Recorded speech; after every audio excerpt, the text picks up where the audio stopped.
Protagonist शुरुआत करता है यह बोलकर कि उसकी जिंदगी बहुत बोरिंग थी।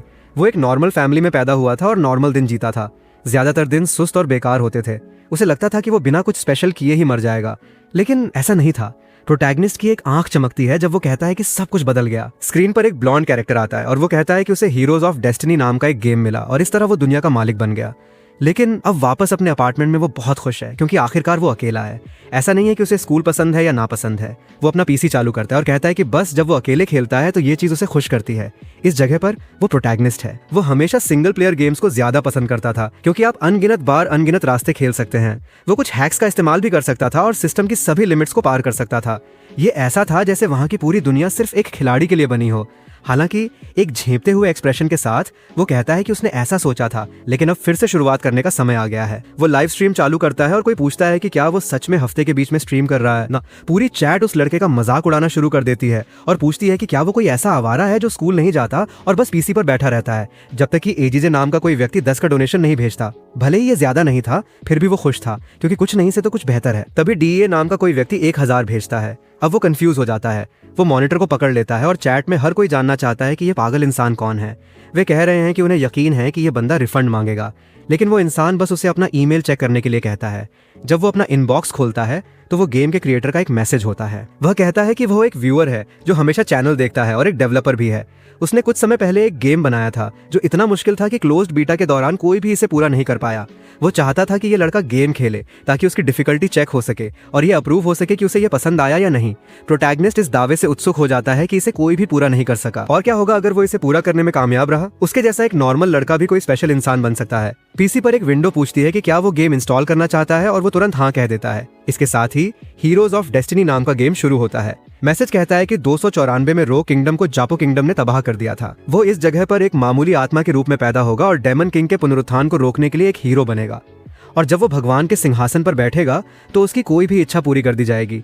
एक समंदर के ऊपर देखते हुए वो कहता है कि ग्राफिक्स उसकी सोच से कहीं ज्यादा खराब हैं, लेकिन ये देखते हुए कि यह एक सिंगल पर्सन द्वारा डेवलप किया गया गेम है, जो किया जा सकता था उसकी ये लिमिट है। इसके बाद वो अपना नाम लिखता है जो मास्टर ऑफ द गेम होगा और इसके साथ ही एलन कॉन्टिनेंट में आपका स्वागत है का एक मैसेज दिखाई देता है। फिर वो खुद को एक जंगल के बीच में खोया हुआ पाता है।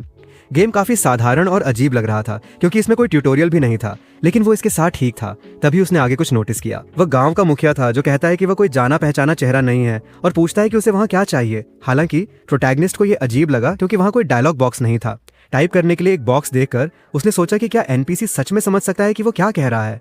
फिर वो उस बूढ़े आदमी से कहता है कि सारा पैसा उसके हवाले कर दे वरना वो गांव में सबको मार डालेगा। वो ये देखने के लिए उत्सुकता से लिखता है कि आदमी कैसे रिस्पॉन्ड करेगा, लेकिन वो बूढ़ा आदमी उसके सिर पर एक डंडा मारता है और पूछता है कि लड़का क्या बकवास कर रहा है। इसके साथ ही उसका कैरेक्टर जमीन पर गिर जाता है और जाहिर है वो मर जाता है। वो कंफ्यूज था और ये समझने की कोशिश कर रहा था कि क्या वो सच में कैरेक्टर से बात कर सकता है। गेम पूछता है कि क्या वो फिर से कोशिश करना चाहता है और वो कहता है कि बेशक वो इतनी आसानी से हार नहीं मानेगा। इस बार बूढ़े आदमी ने वही सवाल पूछा, लेकिन अब वो कहता है कि उसे खाने पीने की जरूरत है और मदद मांगता है। बूढ़े आदमी को उस पर तरस आता है। वो उसे गांव की तरफ ले जाता है और पीछे आने को कहता है। फिर वो उस आदमी के घर में जाता है जो उसे एक मग देता है और कहता है कि पहले इसे पीकर शांत हो जाओ। प्रोटैगनिस्ट उसे थैंक्स कहता है और उसे पी लेता है, लेकिन वो जहर था और वो कुर्सी पर ही मर जाता है। तब उसे एक आइडिया आता है और वो अपने पीसी से इंटरनेट केबल निकाल देता है। बिना इंटरनेट के गेम के क्रिएटर के पास इन एनपीसी को कंट्रोल करने का कोई तरीका नहीं होगा। हालांकि जब वो बूढ़े आदमी से बात करने जाता है तो सब कुछ बग हो जाता है और अजीब हो जाता है और अगले ही सेकंड एक मैसेज आता है जिसमें लिखा होता है कि बकवास करने के कारण उसे मार दिया गया। उस पल उसे एहसास होता है कि इंटरनेट डिस्कनेक्ट करना इसे जीतने का सीक्रेट नहीं है। फिर उसे याद आता है कि जिस इंसान ने ये गेम डेवलप किया था उसका नाम डीईए था, लेकिन उसे कोई आइडिया नहीं है कि ये सच में एक इंसान है या इसके पीछे की टीम का नाम है। रात के 1:30 बज चुके थे और उसने गेम सेव करने का फैसला किया क्योंकि एक दिन के लिए इतना काफी था। हालांकि वो इस बात से इम्प्रेस था कि ऐसा गेम भी है जहां आप एनपीसी से बात कर सकते हैं। ये लगभग ऐसा था जैसे हीरोज की ये दुनिया सच में एग्जिस्ट करती हो। अब ये समझ में आया कि बीटा टेस्ट के दौरान कोई भी इसे क्यों नहीं हरा सका। सोने जाने से पहले वो अपनी आंखें खोलता है और सोचता है कि वो सच में एक्साइटेड हो रहा था। उस दिन से स्पेशल बनने की चाहत में वो उस गेम में पूरी तरह डूब गया। जैसे जैसे वो आगे बढ़ा उसे समय का अंदाजा नहीं रहा। वो पूरी तरह से इमर्स हो चुका था और ये 10 साल तक चलता रहा। वाह, लड़का काफी मोटिवेटेड है ना। 10 साल तक एक ही चीज खेलता रहा। एक ऑफिस में कोई ओशिरो सान को आवाज देता है। पता चलता है कि वो उसकी को वर्कर है। वो कहती है कि उसने वे फाइलें भेज दी हैं जो उसने मांगी थी और वो लड़का उसे थैंक्स कहता है। कुछ समय बीतता है और वो सब कुछ पूरा करने के लिए उसे बधाई देती है। हमारा लड़का भी उसे थैंक्स कहता है और मदद करता है, जबकि वो वहाँ थोड़ी शर्माती हुई खड़ी रहती है और समझ नहीं पाती कि क्या कहे। फिर वो उससे पूछती है कि घर जाने से पहले क्यों ना वे दोनों अकेले एक छोटे से डिनर पर चलें और शायद घर पहुंचने के बाद एक दूसरा डिनर भी कर लें। उसके चेहरे से साफ दिख रहा था कि वो किस चीज की उम्मीद कर रही है। हालांकि हमारा ओशिरो सान माफी मांगते हुए कहता है कि उसे घर जाना है। बेचारी लड़की हैरान रह जाती है। वो कहता है कि उसके पास करने के लिए कुछ बहुत ज्यादा इंपॉर्टेंट है और अलविदा कहकर हाथ हिलाता है। ऐसा लगता है कि एक बार फिर रिजेक्ट होने के बाद वो फिर से निराश हो गई है। वो काफी समय से टर्न डाउन की जा रही है। मैं इस बार इसे जाने दूंगा क्योंकि आज वो दिन है जब वो आखिरकार 10 साल बाद गेम खत्म कर रहा है। सही है ना? तो चलिए देखते हैं। ऐसा लगता है कि रात सुबह में बदल गई। उसे देवताओं की कतार में शामिल होने वाला पहला इंसान बनने और हॉल ऑफ ऑनर में रजिस्टर होने के लिए बधाई दी जाती है। हमारा बंदा वहां बहुत खुश खड़ा है कि आखिरकार वो इसे खत्म करने में कामयाब रहा, लेकिन उसकी मुस्कान जल्दी ही गायब हो जाती है। इतने लंबे समय के बाद वो करने में कामयाब रहा जो वो हमेशा से बनना चाहता था, किसी तरह से स्पेशल। लेकिन दूसरी तरफ उसकी जिंदगी पहले से कहीं ज्यादा ऑर्डिनरी थी।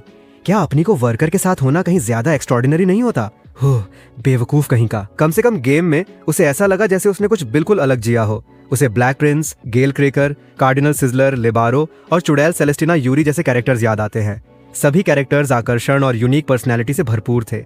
उनके रिएक्शंस इतने असली थे कि उसे लगा कि वे लोग कहीं और एग्जिस्ट करते हैं। लेकिन अब अपनी आंखें मलते हुए वो जानता है कि सब कुछ खत्म हो चुका है। तभी उसे एक आवाज सुनाई देती है। स्क्रीन पर देखते हुए वो एक मैसेज देखता है जिसमें पूछा गया है कि क्या वो एक नया एडवेंचर शुरू करना चाहता है। लेकिन ये एक बहुत ही ऑनेस्ट मैसेज है जो उसे वार्न कर रहा है कि अगर वो हाँ दबाता है तो उसे एलन कॉन्टिनेंट में टेलीपोर्ट कर दिया जाएगा और इसे सेलेक्ट करने के बाद वो गेम पूरा होने तक वापस नहीं लौट पाएगा। ओशिरो सोचता है कि क्या ये कोई सीक्रेट स्टेज है। हालांकि अपने माउस के साथ जो किसी ईंट जैसा दिखता है, वो कहता है कि वो इस सब से दोबारा गुजरने के लिए उत्सुक है और अब जब वो इतनी दूर आ गया है तो उसके पास आगे बढ़ने के अलावा कोई चारा नहीं था। बेशक उसे एलन कॉन्टिनेंट में ट्रांसपोर्ट कर दिया जाता है। कम से कम दूसरे प्रोटैगनिस्ट्स की तरह उसे 100% वार्न किया गया था। एक अजीब आवाज गेम के मास्टर का स्वागत करती है। धीरे धीरे वो अपनी आंखें खोलता है और सोचता है कि उसके सीने में इतना दर्द क्यों हो रहा है। वो ठीक से सांस नहीं ले पा रहा था और उसे कोई आइडिया नहीं था कि वो किस कमरे में है। तभी उसके पास खड़ा कोई कहता है कि आखिरकार तुम जाग गए। वो मूंछों वाला एक बूढ़ा आदमी है जो कहता है कि ये उस हाई टियर पोशन की बदौलत है जो उसने रिजर्व करके रखा था। लड़का अपनी आंखें खोलना शुरू करता है और वो आदमी उसे कैलिक्स सामा कहकर बुलाता है। लेकिन हमारा कंफ्यूज्ड प्रोटैगनिस्ट पूछता है कि वो मूंछों वाला आदमी कौन है, जिससे वो समझ नहीं पाता कि क्या कहे। जहां तक उसे याद है, हीलर ने इस पोशन के कारण भूलने की बीमारी होने की बात नहीं की थी। हालांकि प्रोटैगनिस्ट का लुक काफी उदास है। वो साफ तौर पर कंफ्यूज्ड है। वो आदमी फिर कहता है कि वो अपना इंट्रोडक्शन दोबारा देगा और बताता है कि उसका नाम रसेल है। प्रोटैगनिस्ट जल्दी से नोटिस करता है कि वो आदमी जापानी नहीं बोल रहा है, लेकिन वो उसकी कही हर बात समझ सकता है। लेकिन सबसे बुरी बात यह है कि जब से वो जागा है उसे अभी भी सीने में वैसा ही दर्द महसूस हो रहा है। रसेल माफी मांगता है और कहता है कि उसे जल्दबाजी कराने में उसकी गलती है। सीने का दर्द उस पोशन का साइड इफेक्ट था जो उसने उसे दिया था, लेकिन ये जल्दी ही ठीक हो जाएगा। फिर वो कहता है कि लड़का कुछ ही समय में बहुत बेहतर महसूस करेगा, इसलिए वो अभी के लिए विदा लेता है। इसके साथ ही दरवाजा बंद हो जाता है, जबकि हमारा लड़का वहां कंफ्यूज खड़ा रह जाता है। कुछ समय बीता है और मोमबत्ती बुझ जाती है। वो फिर से अपनी आंखें खोलता है और बिस्तर से उठता है। आईने के पास जाकर ये बिल्कुल वैसा ही था जैसा उसने सोचा था। उसकी बॉडी पूरी तरह से अलग महसूस हो रही है और ये साफ है कि वो एक अलग शरीर में है। एक ऐसा शरीर जिसके बारे में उसे कोई आइडिया नहीं है कि वो किसका है। वो अपने जिए हुए 30 साल याद रख सकता है, लेकिन वो इस पल अपना नाम तक नहीं समझ पा रहा है। आईने में खुद को देखते हुए वो सोचता है कि इस दुनिया में ये इंसान कौन है। तभी वो फेमस सिस्टम विंडो दिखाई देती है। प्लेयर का नाम कैलिक्स शिकेन, एक रईस जिसके पास कोई प्रोफेशन नहीं है, पूरी तरह से पस्त और टूटा हुआ। लेवल 8, 3 स्टार की रेपुटेशन और 14% अप्रूवल के साथ।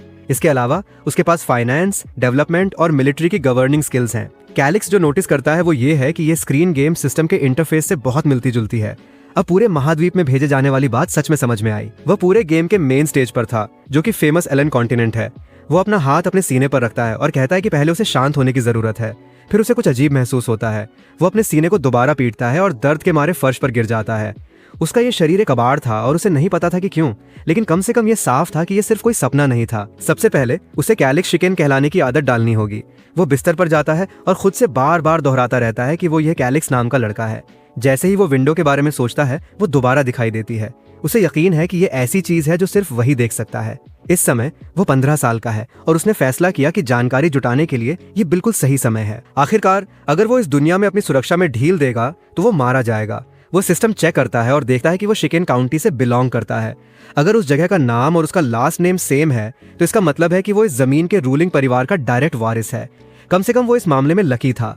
तभी कोई दरवाजा खटखटाता है जिससे वो चौंक जाता है और सोचता है कि कौन हो सकता है। वह नहीं जानता कि कैसे रिएक्ट करे या कैलिक्स के लिए रिस्पॉन्ड करने का नॉर्मल तरीका क्या होगा। वो कुछ न कहते हुए खुद से दोहराता रहता है कि वो कैलिक्स है। फिर हम देखते हैं कि बाहर एक लड़की है। वो चाय का एक बड़ा भाप उड़ता हुआ कप लेकर आई है और कहती है कि ये लड़के की दवा है। ये महसूस करते हुए कि वो एक मेड है, वो थोड़े डिग्निटेड तरीके से एक्ट करने का फैसला करता है और उसे अंदर आने के लिए कहता है। लड़की परमिशन मांगते हुए कमरे में कदम रखती है। कैलिक्स उसे ध्यान से देखता है। जैसे ही वो अंदर आती है, घुटने टेकती है और दवा ऑफर करती है। ये किस तरह की दवा है? वो बस अंदर आ गई और मुझे वहां कोई दवा नहीं दिख रही है। अब मुझे ये दिख रही है। वो कह रही है कि ये अच्छी और गर्म है और उसे इसे ट्राई करना चाहिए। हमारा लड़का, जिसे साफ तौर पर एक जिम मेंबरशिप की जरूरत है क्योंकि वो कुपोषित लग रहा है, पूछता है कि वो कौन है, लेकिन फिर उसे एहसास होता है कि ये पूछने से ये साफ हो जाएगा कि वो अपने होश में नहीं है। लड़की कंफ्यूज्ड दिखती है और पूछती है कि क्या वो अस्वस्थ महसूस कर रहा है। तभी उसके दिमाग में एक सिस्टम विंडो पॉपअप होती है और वो कहता है नहीं। सिस्टम दिखाता है कि उसका नाम लैला है। वो 23 साल की है। उसकी रेपुटेशन -3 है और अप्रूवल रेटिंग बहुत कम है। हालांकि वो सिस्टम में कुछ अजीब नोटिस करता है। वो होशिरन इलाके के वाइस काउंट से एफिलिएटेड है। ये देखते हुए कि वे शिकेन काउंटी में है, सिस्टम में ये क्यों लिस्टेड है? इसके अलावा एक और अजीब बात है, उसके पास अनयूजुअली हाई कॉम्बैट कैपेबिलिटी है, जो एक सिंपल मेड के लिए बहुत ज्यादा है। जिसने गेम खेला है वो जानता है कि ये निश्चित रूप से किसी ऑर्डिनरी सर्वेंट के स्टैट्स नहीं है। वो वहां खड़ी उसे घूर रही है, साफ तौर पर उसके पीने का इंतजार कर रही है, लेकिन चाय की तरफ देखते हुए वो पहले ही अपना मन बना चुका है। कोई चांस नहीं है कि वो किसी दूसरे घराने के लिए काम करने वाले इंसान की दी हुई ये चीज पिए। लैला पूछती है कि क्या वो ठीक है और चाय पीने की जिद करती है, लेकिन कैलिक्स बस उससे कहता है कि इसे वहीं छोड़ दो और जाओ। वो जोर से मुस्कुराने लगती है और जिद करती है कि वो इसे अभी पिए। कैलिक्स गुस्से में उसका हाथ पकड़ लेता है। उसे शक है कि वो किसी तरह उसे मजबूर करने वाली है, लेकिन जैसे ही ये उसके हाथ में आता है वो एक झूठी खांसी खांसता है और उसे एक तरफ गिरा देता है। जैसे ही कप गिरता है वो सोचता है कि इतना काफी है, एक बार जब सारा लिक्विड गिर जाएगा तो उसे इसे पीना नहीं पड़ेगा। लेकिन तभी लैला स्पाइडरमैन लेवल के रिफ्लेक्सेस दिखाते हुए कप को हवा में ही पकड़ लेती है, ये एश्योर करते हुए कि एक बूंद भी बर्बाद न हो। उसे क्लासिक पीटर पार्कर वाला मूव करते देखकर उसे समझ नहीं आता कि क्या करे। वो धीरे से कप वापस लेता है जबकि सोचता है कि उसके पास किस तरह के रिफ्लेक्सेस हैं। ये बुरा होगा अगर उनकी आंखें मिल गईं, क्योंकि उसे एहसास हो सकता है कि उसने ये जानबूझकर किया था। जब वो खड़ी होती है तो वो अपना सिर झुका लेता है और दूसरी तरफ देखने लगता है। वो चाय को डेस्क पर रखती है और कहती है कि आपकी दवा सेफ है। इस बीच वो बिस्तर पर लेटा हुआ है और उससे आई कांटेक्ट बनाने से बच रहा है। वो जानता है कि उसमें जहर है और वो इसे किसी भी कीमत पर नहीं पीने वाला है। वो अपनी आंखें बंद कर लेता है, ये सोचते हुए कि उसे इस सिचुएशन के बारे में कुछ करना होगा। जैसे ही वो बेहोश होने वाला होता है वो उसे गले लगा लेती है। वो पूछती है कि क्या वो ठीक है और कैलिक्स सोचता है कि क्या वो अभी के लिए इस सिचुएशन को चकमा देने में कामयाब रहा। सिस्टम को देखते हुए वो उस घराने के बारे में और जानना चाहता है जिससे लैला बिलोंग करती है। सबसे पहले वो अपने स्टेटस में देखता है कि वो काउंट की पहली पत्नी का बेटा है जो पहले ही गुजर चुकी हैं। वो सोचता है कि क्या दूसरी पत्नी से कुछ सौतेले भाई बहन हो सकते हैं। उसे पता चलता है कि एक उससे बड़ा है जो 16 साल का है। तभी वो सिस्टम में देखता है कि नई पत्नी का नाम भी होशुन पर खत्म होता है। वो तुरंत डॉट्स कनेक्ट करता है और महसूस करता है कि इस महिला ने ही लैला को भेजा होगा। अगर पहली पत्नी का बेटा कैलिक्स मर जाता है तो उस महिला का बेटा काउंट का टाइटल इनहेरिट करेगा। अजीब बात है, वो पागल लड़का पसीने पसीने हो रहा है जबकि एक्साइटेड भी महसूस कर रहा है। हमेशा की तरह हीरोज ऑफ डेस्टिनी गेम मुश्किल से शुरू होता है। फिर वो लैला से कहता है कि वो अब बहुत बेहतर महसूस कर रहा है और उसे थैंक्स कहता है, लेकिन वो पूछता है कि सौतेली माएं कैसी हैं। लैला हैरान दिखती है और कहती है कि काउंटेस लड़के द्वारा अपनी जान लेने की कोशिश करने से बहुत अपसेट हैं। वो उससे प्लीड करती है कि वो दोबारा कभी ऐसा कुछ न करे। तभी कैलिक्स समझ जाता है कि ये लड़का बिस्तर पर क्यों पड़ा था और इतनी बुरी हालत में क्यों था। उसके सीने में हो रहे दर्द से अंदाजा लगाकर इस लड़के ने अपनी जान लेने की कोशिश की होगी। वो कहता है कि वो अब ऐसी चीजें नहीं करेगा और लैला रिप्लाई करती है कि काउंटेस को यह सुनकर निश्चित रूप से खुशी होगी। वो उसे फिर से थैंक्स कहता है और उसे जाने के लिए कहता है, लेकिन उसके एक्सप्रेशंस बदल जाते हैं और वो कहती है कि उसने अभी तक अपनी दवा नहीं ली है। अब वो डर जाता है। ऐसा लगता है कि वो कमबख्त लड़की तब तक नहीं जाएगी जब तक वो इसे पी नहीं लेता। प्रॉब्लम ये है कि वो उसे मारने के लिए वहां आई है और अगर वो मना करता है तो वो सीधे उसकी हत्या भी कर सकती है। भले ही वो गेम को जानता है, लेकिन इस पल वो सिर्फ एक कमजोर टीनेजर है।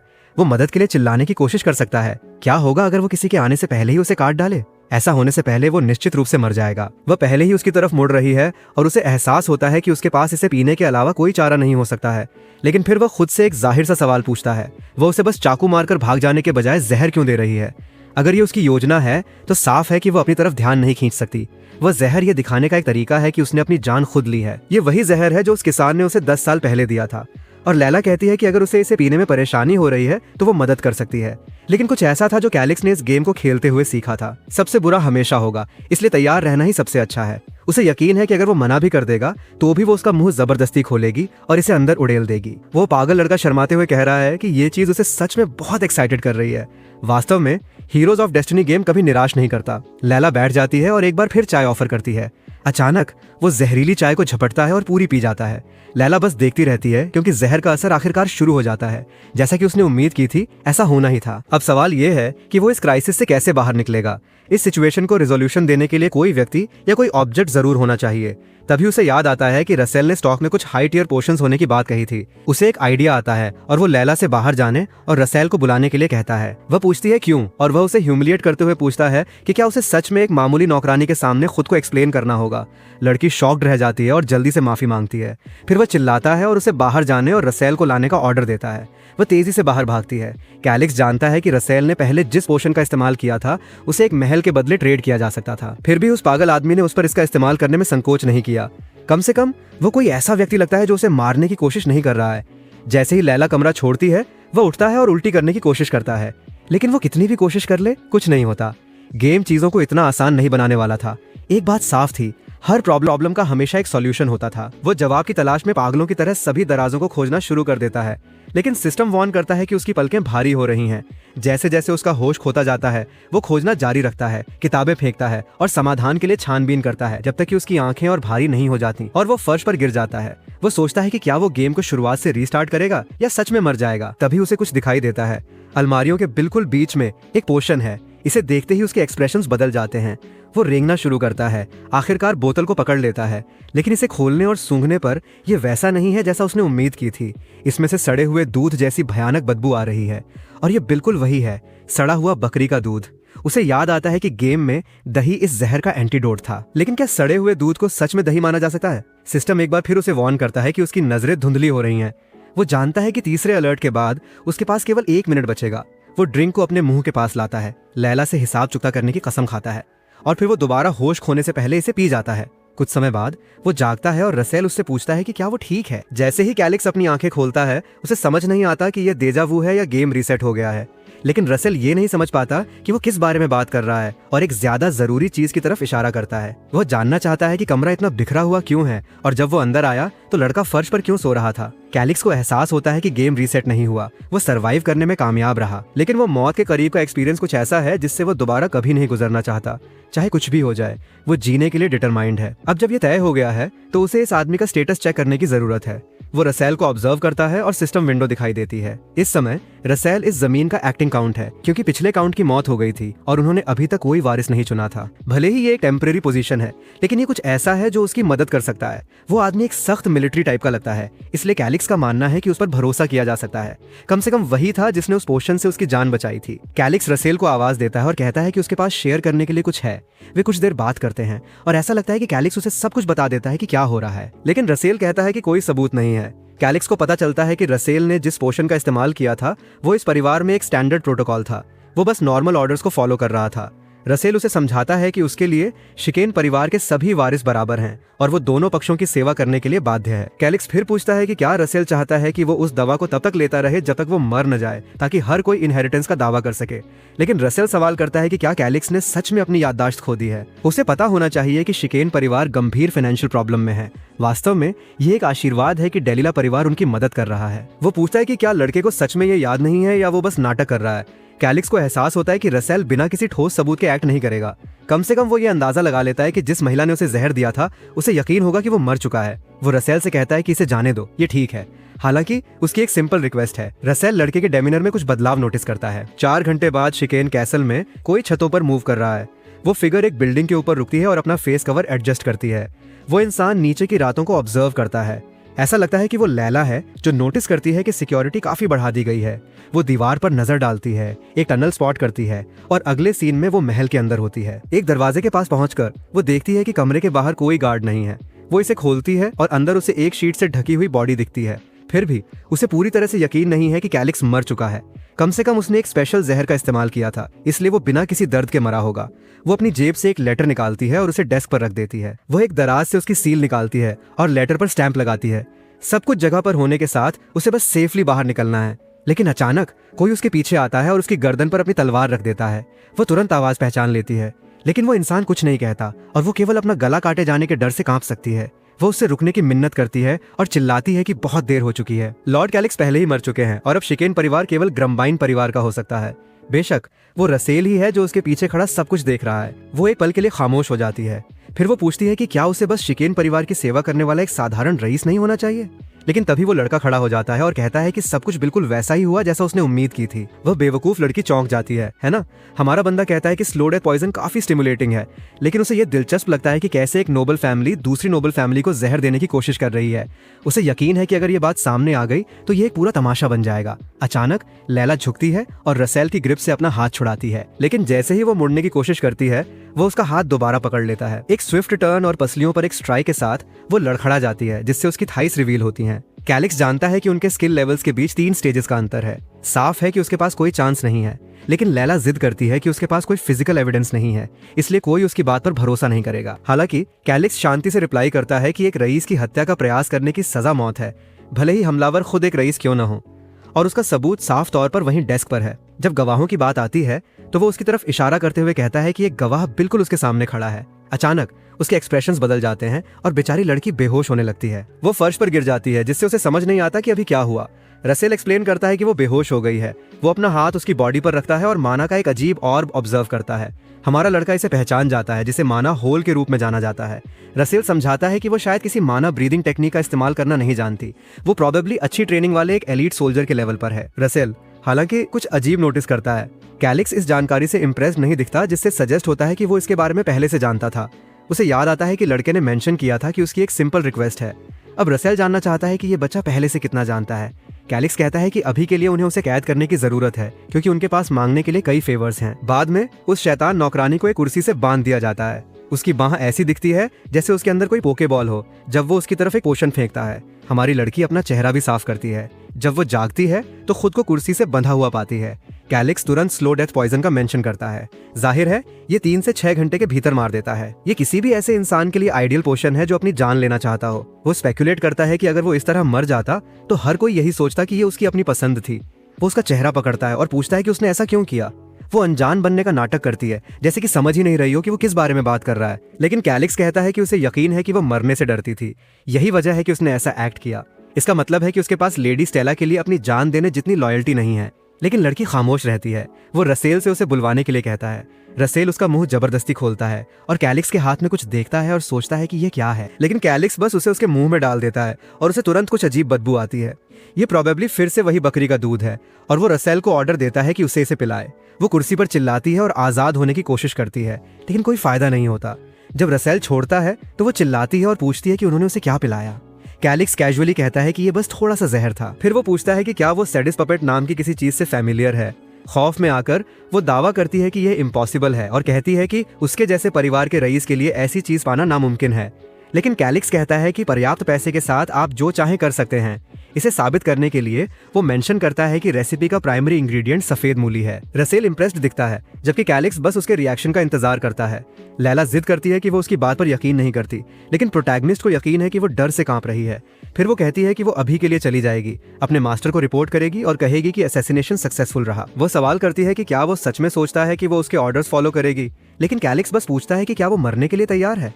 सैडिस पपेट जहर के फॉर्मूला के आधार पर 3000 से अधिक अलग अलग एंटीडोट्स होते हैं और उसने जो पिया है उसका सही एंटीडोट उसके दिमाग में स्टोर्ड है। इसलिए अगर वो ऐसी बेवकूफाना मौत नहीं मरना चाहती तो बेहतर होगा कि वो उसकी बात सुने। लड़की भारी सांसें ले रही हैं, साफ तौर पर हिली हुई हैं, लेकिन वो उससे जवाब की डिमांड करता है। एक पल हिचकिचाने के बाद वो चिल्लाती है कि ठीक है और उसे खोलने के लिए कहती है।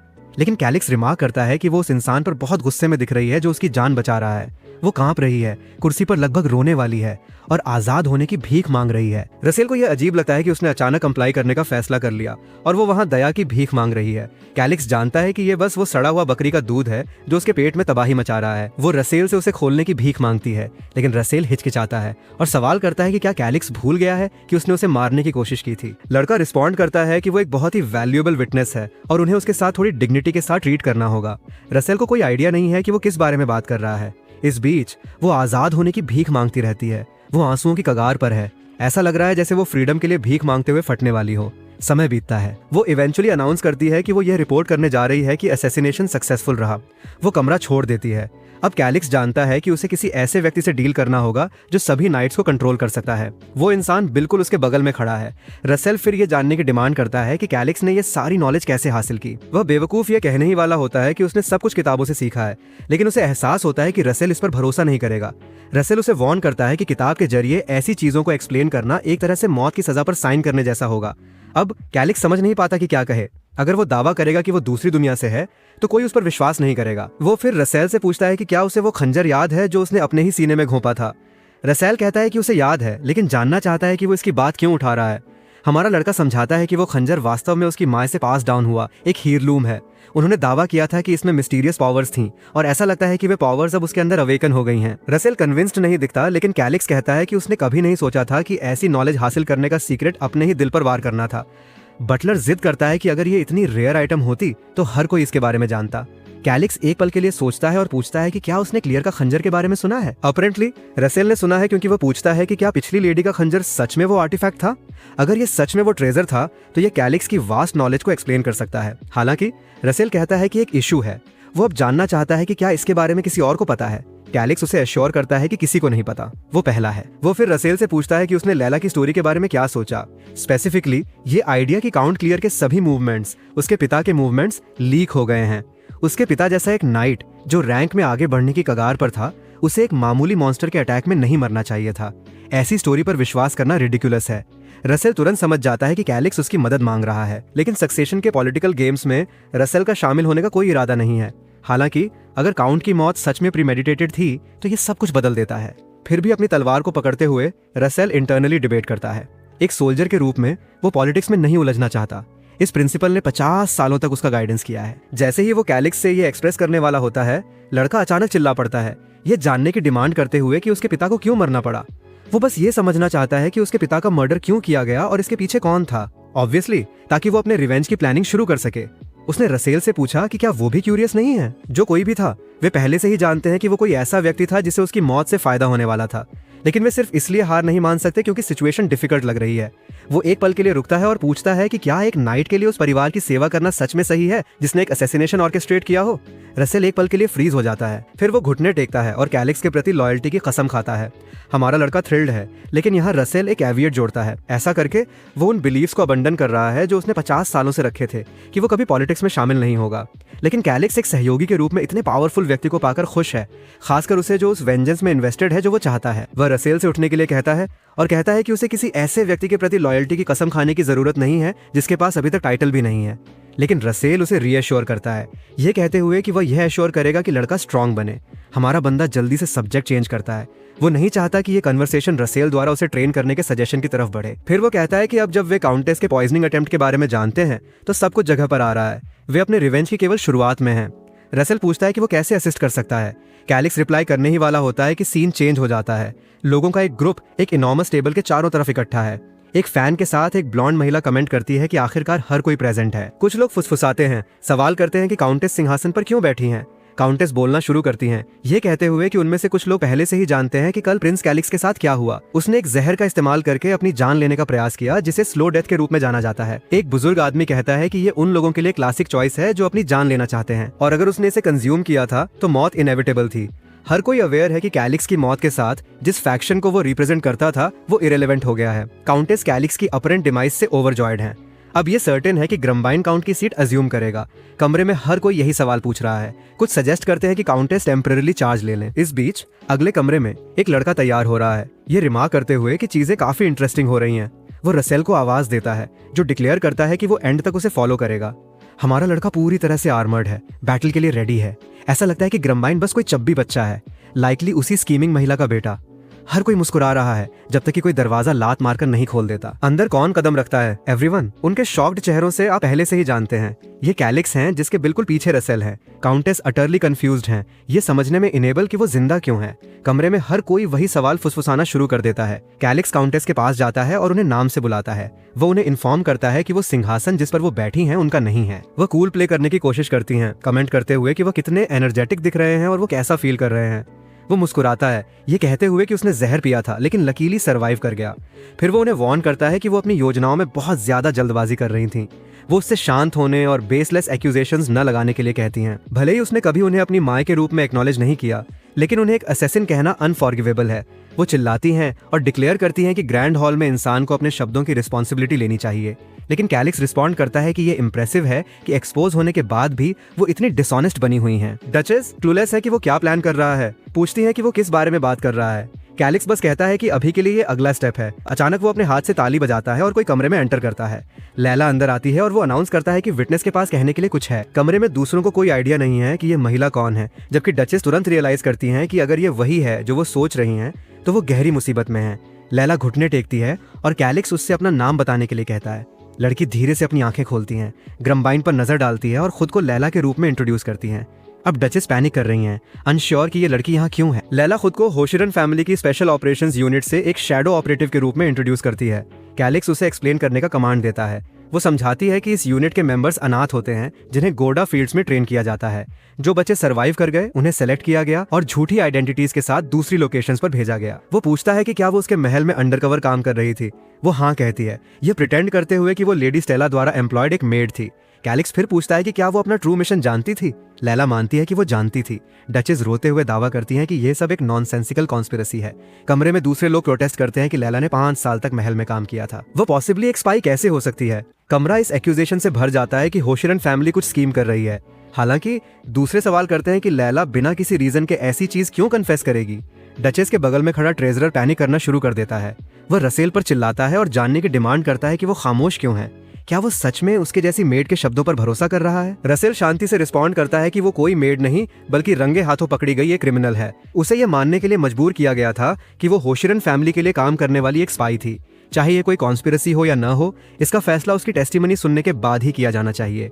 ट्रेजरर के पास कोई अच्छा रिस्पॉन्स नहीं होता। एक और रईस इंटरप्ट करता है और ट्रेजरर से इंटरफेयर करना बंद करने और महिला को बोलने देने के लिए कहता है।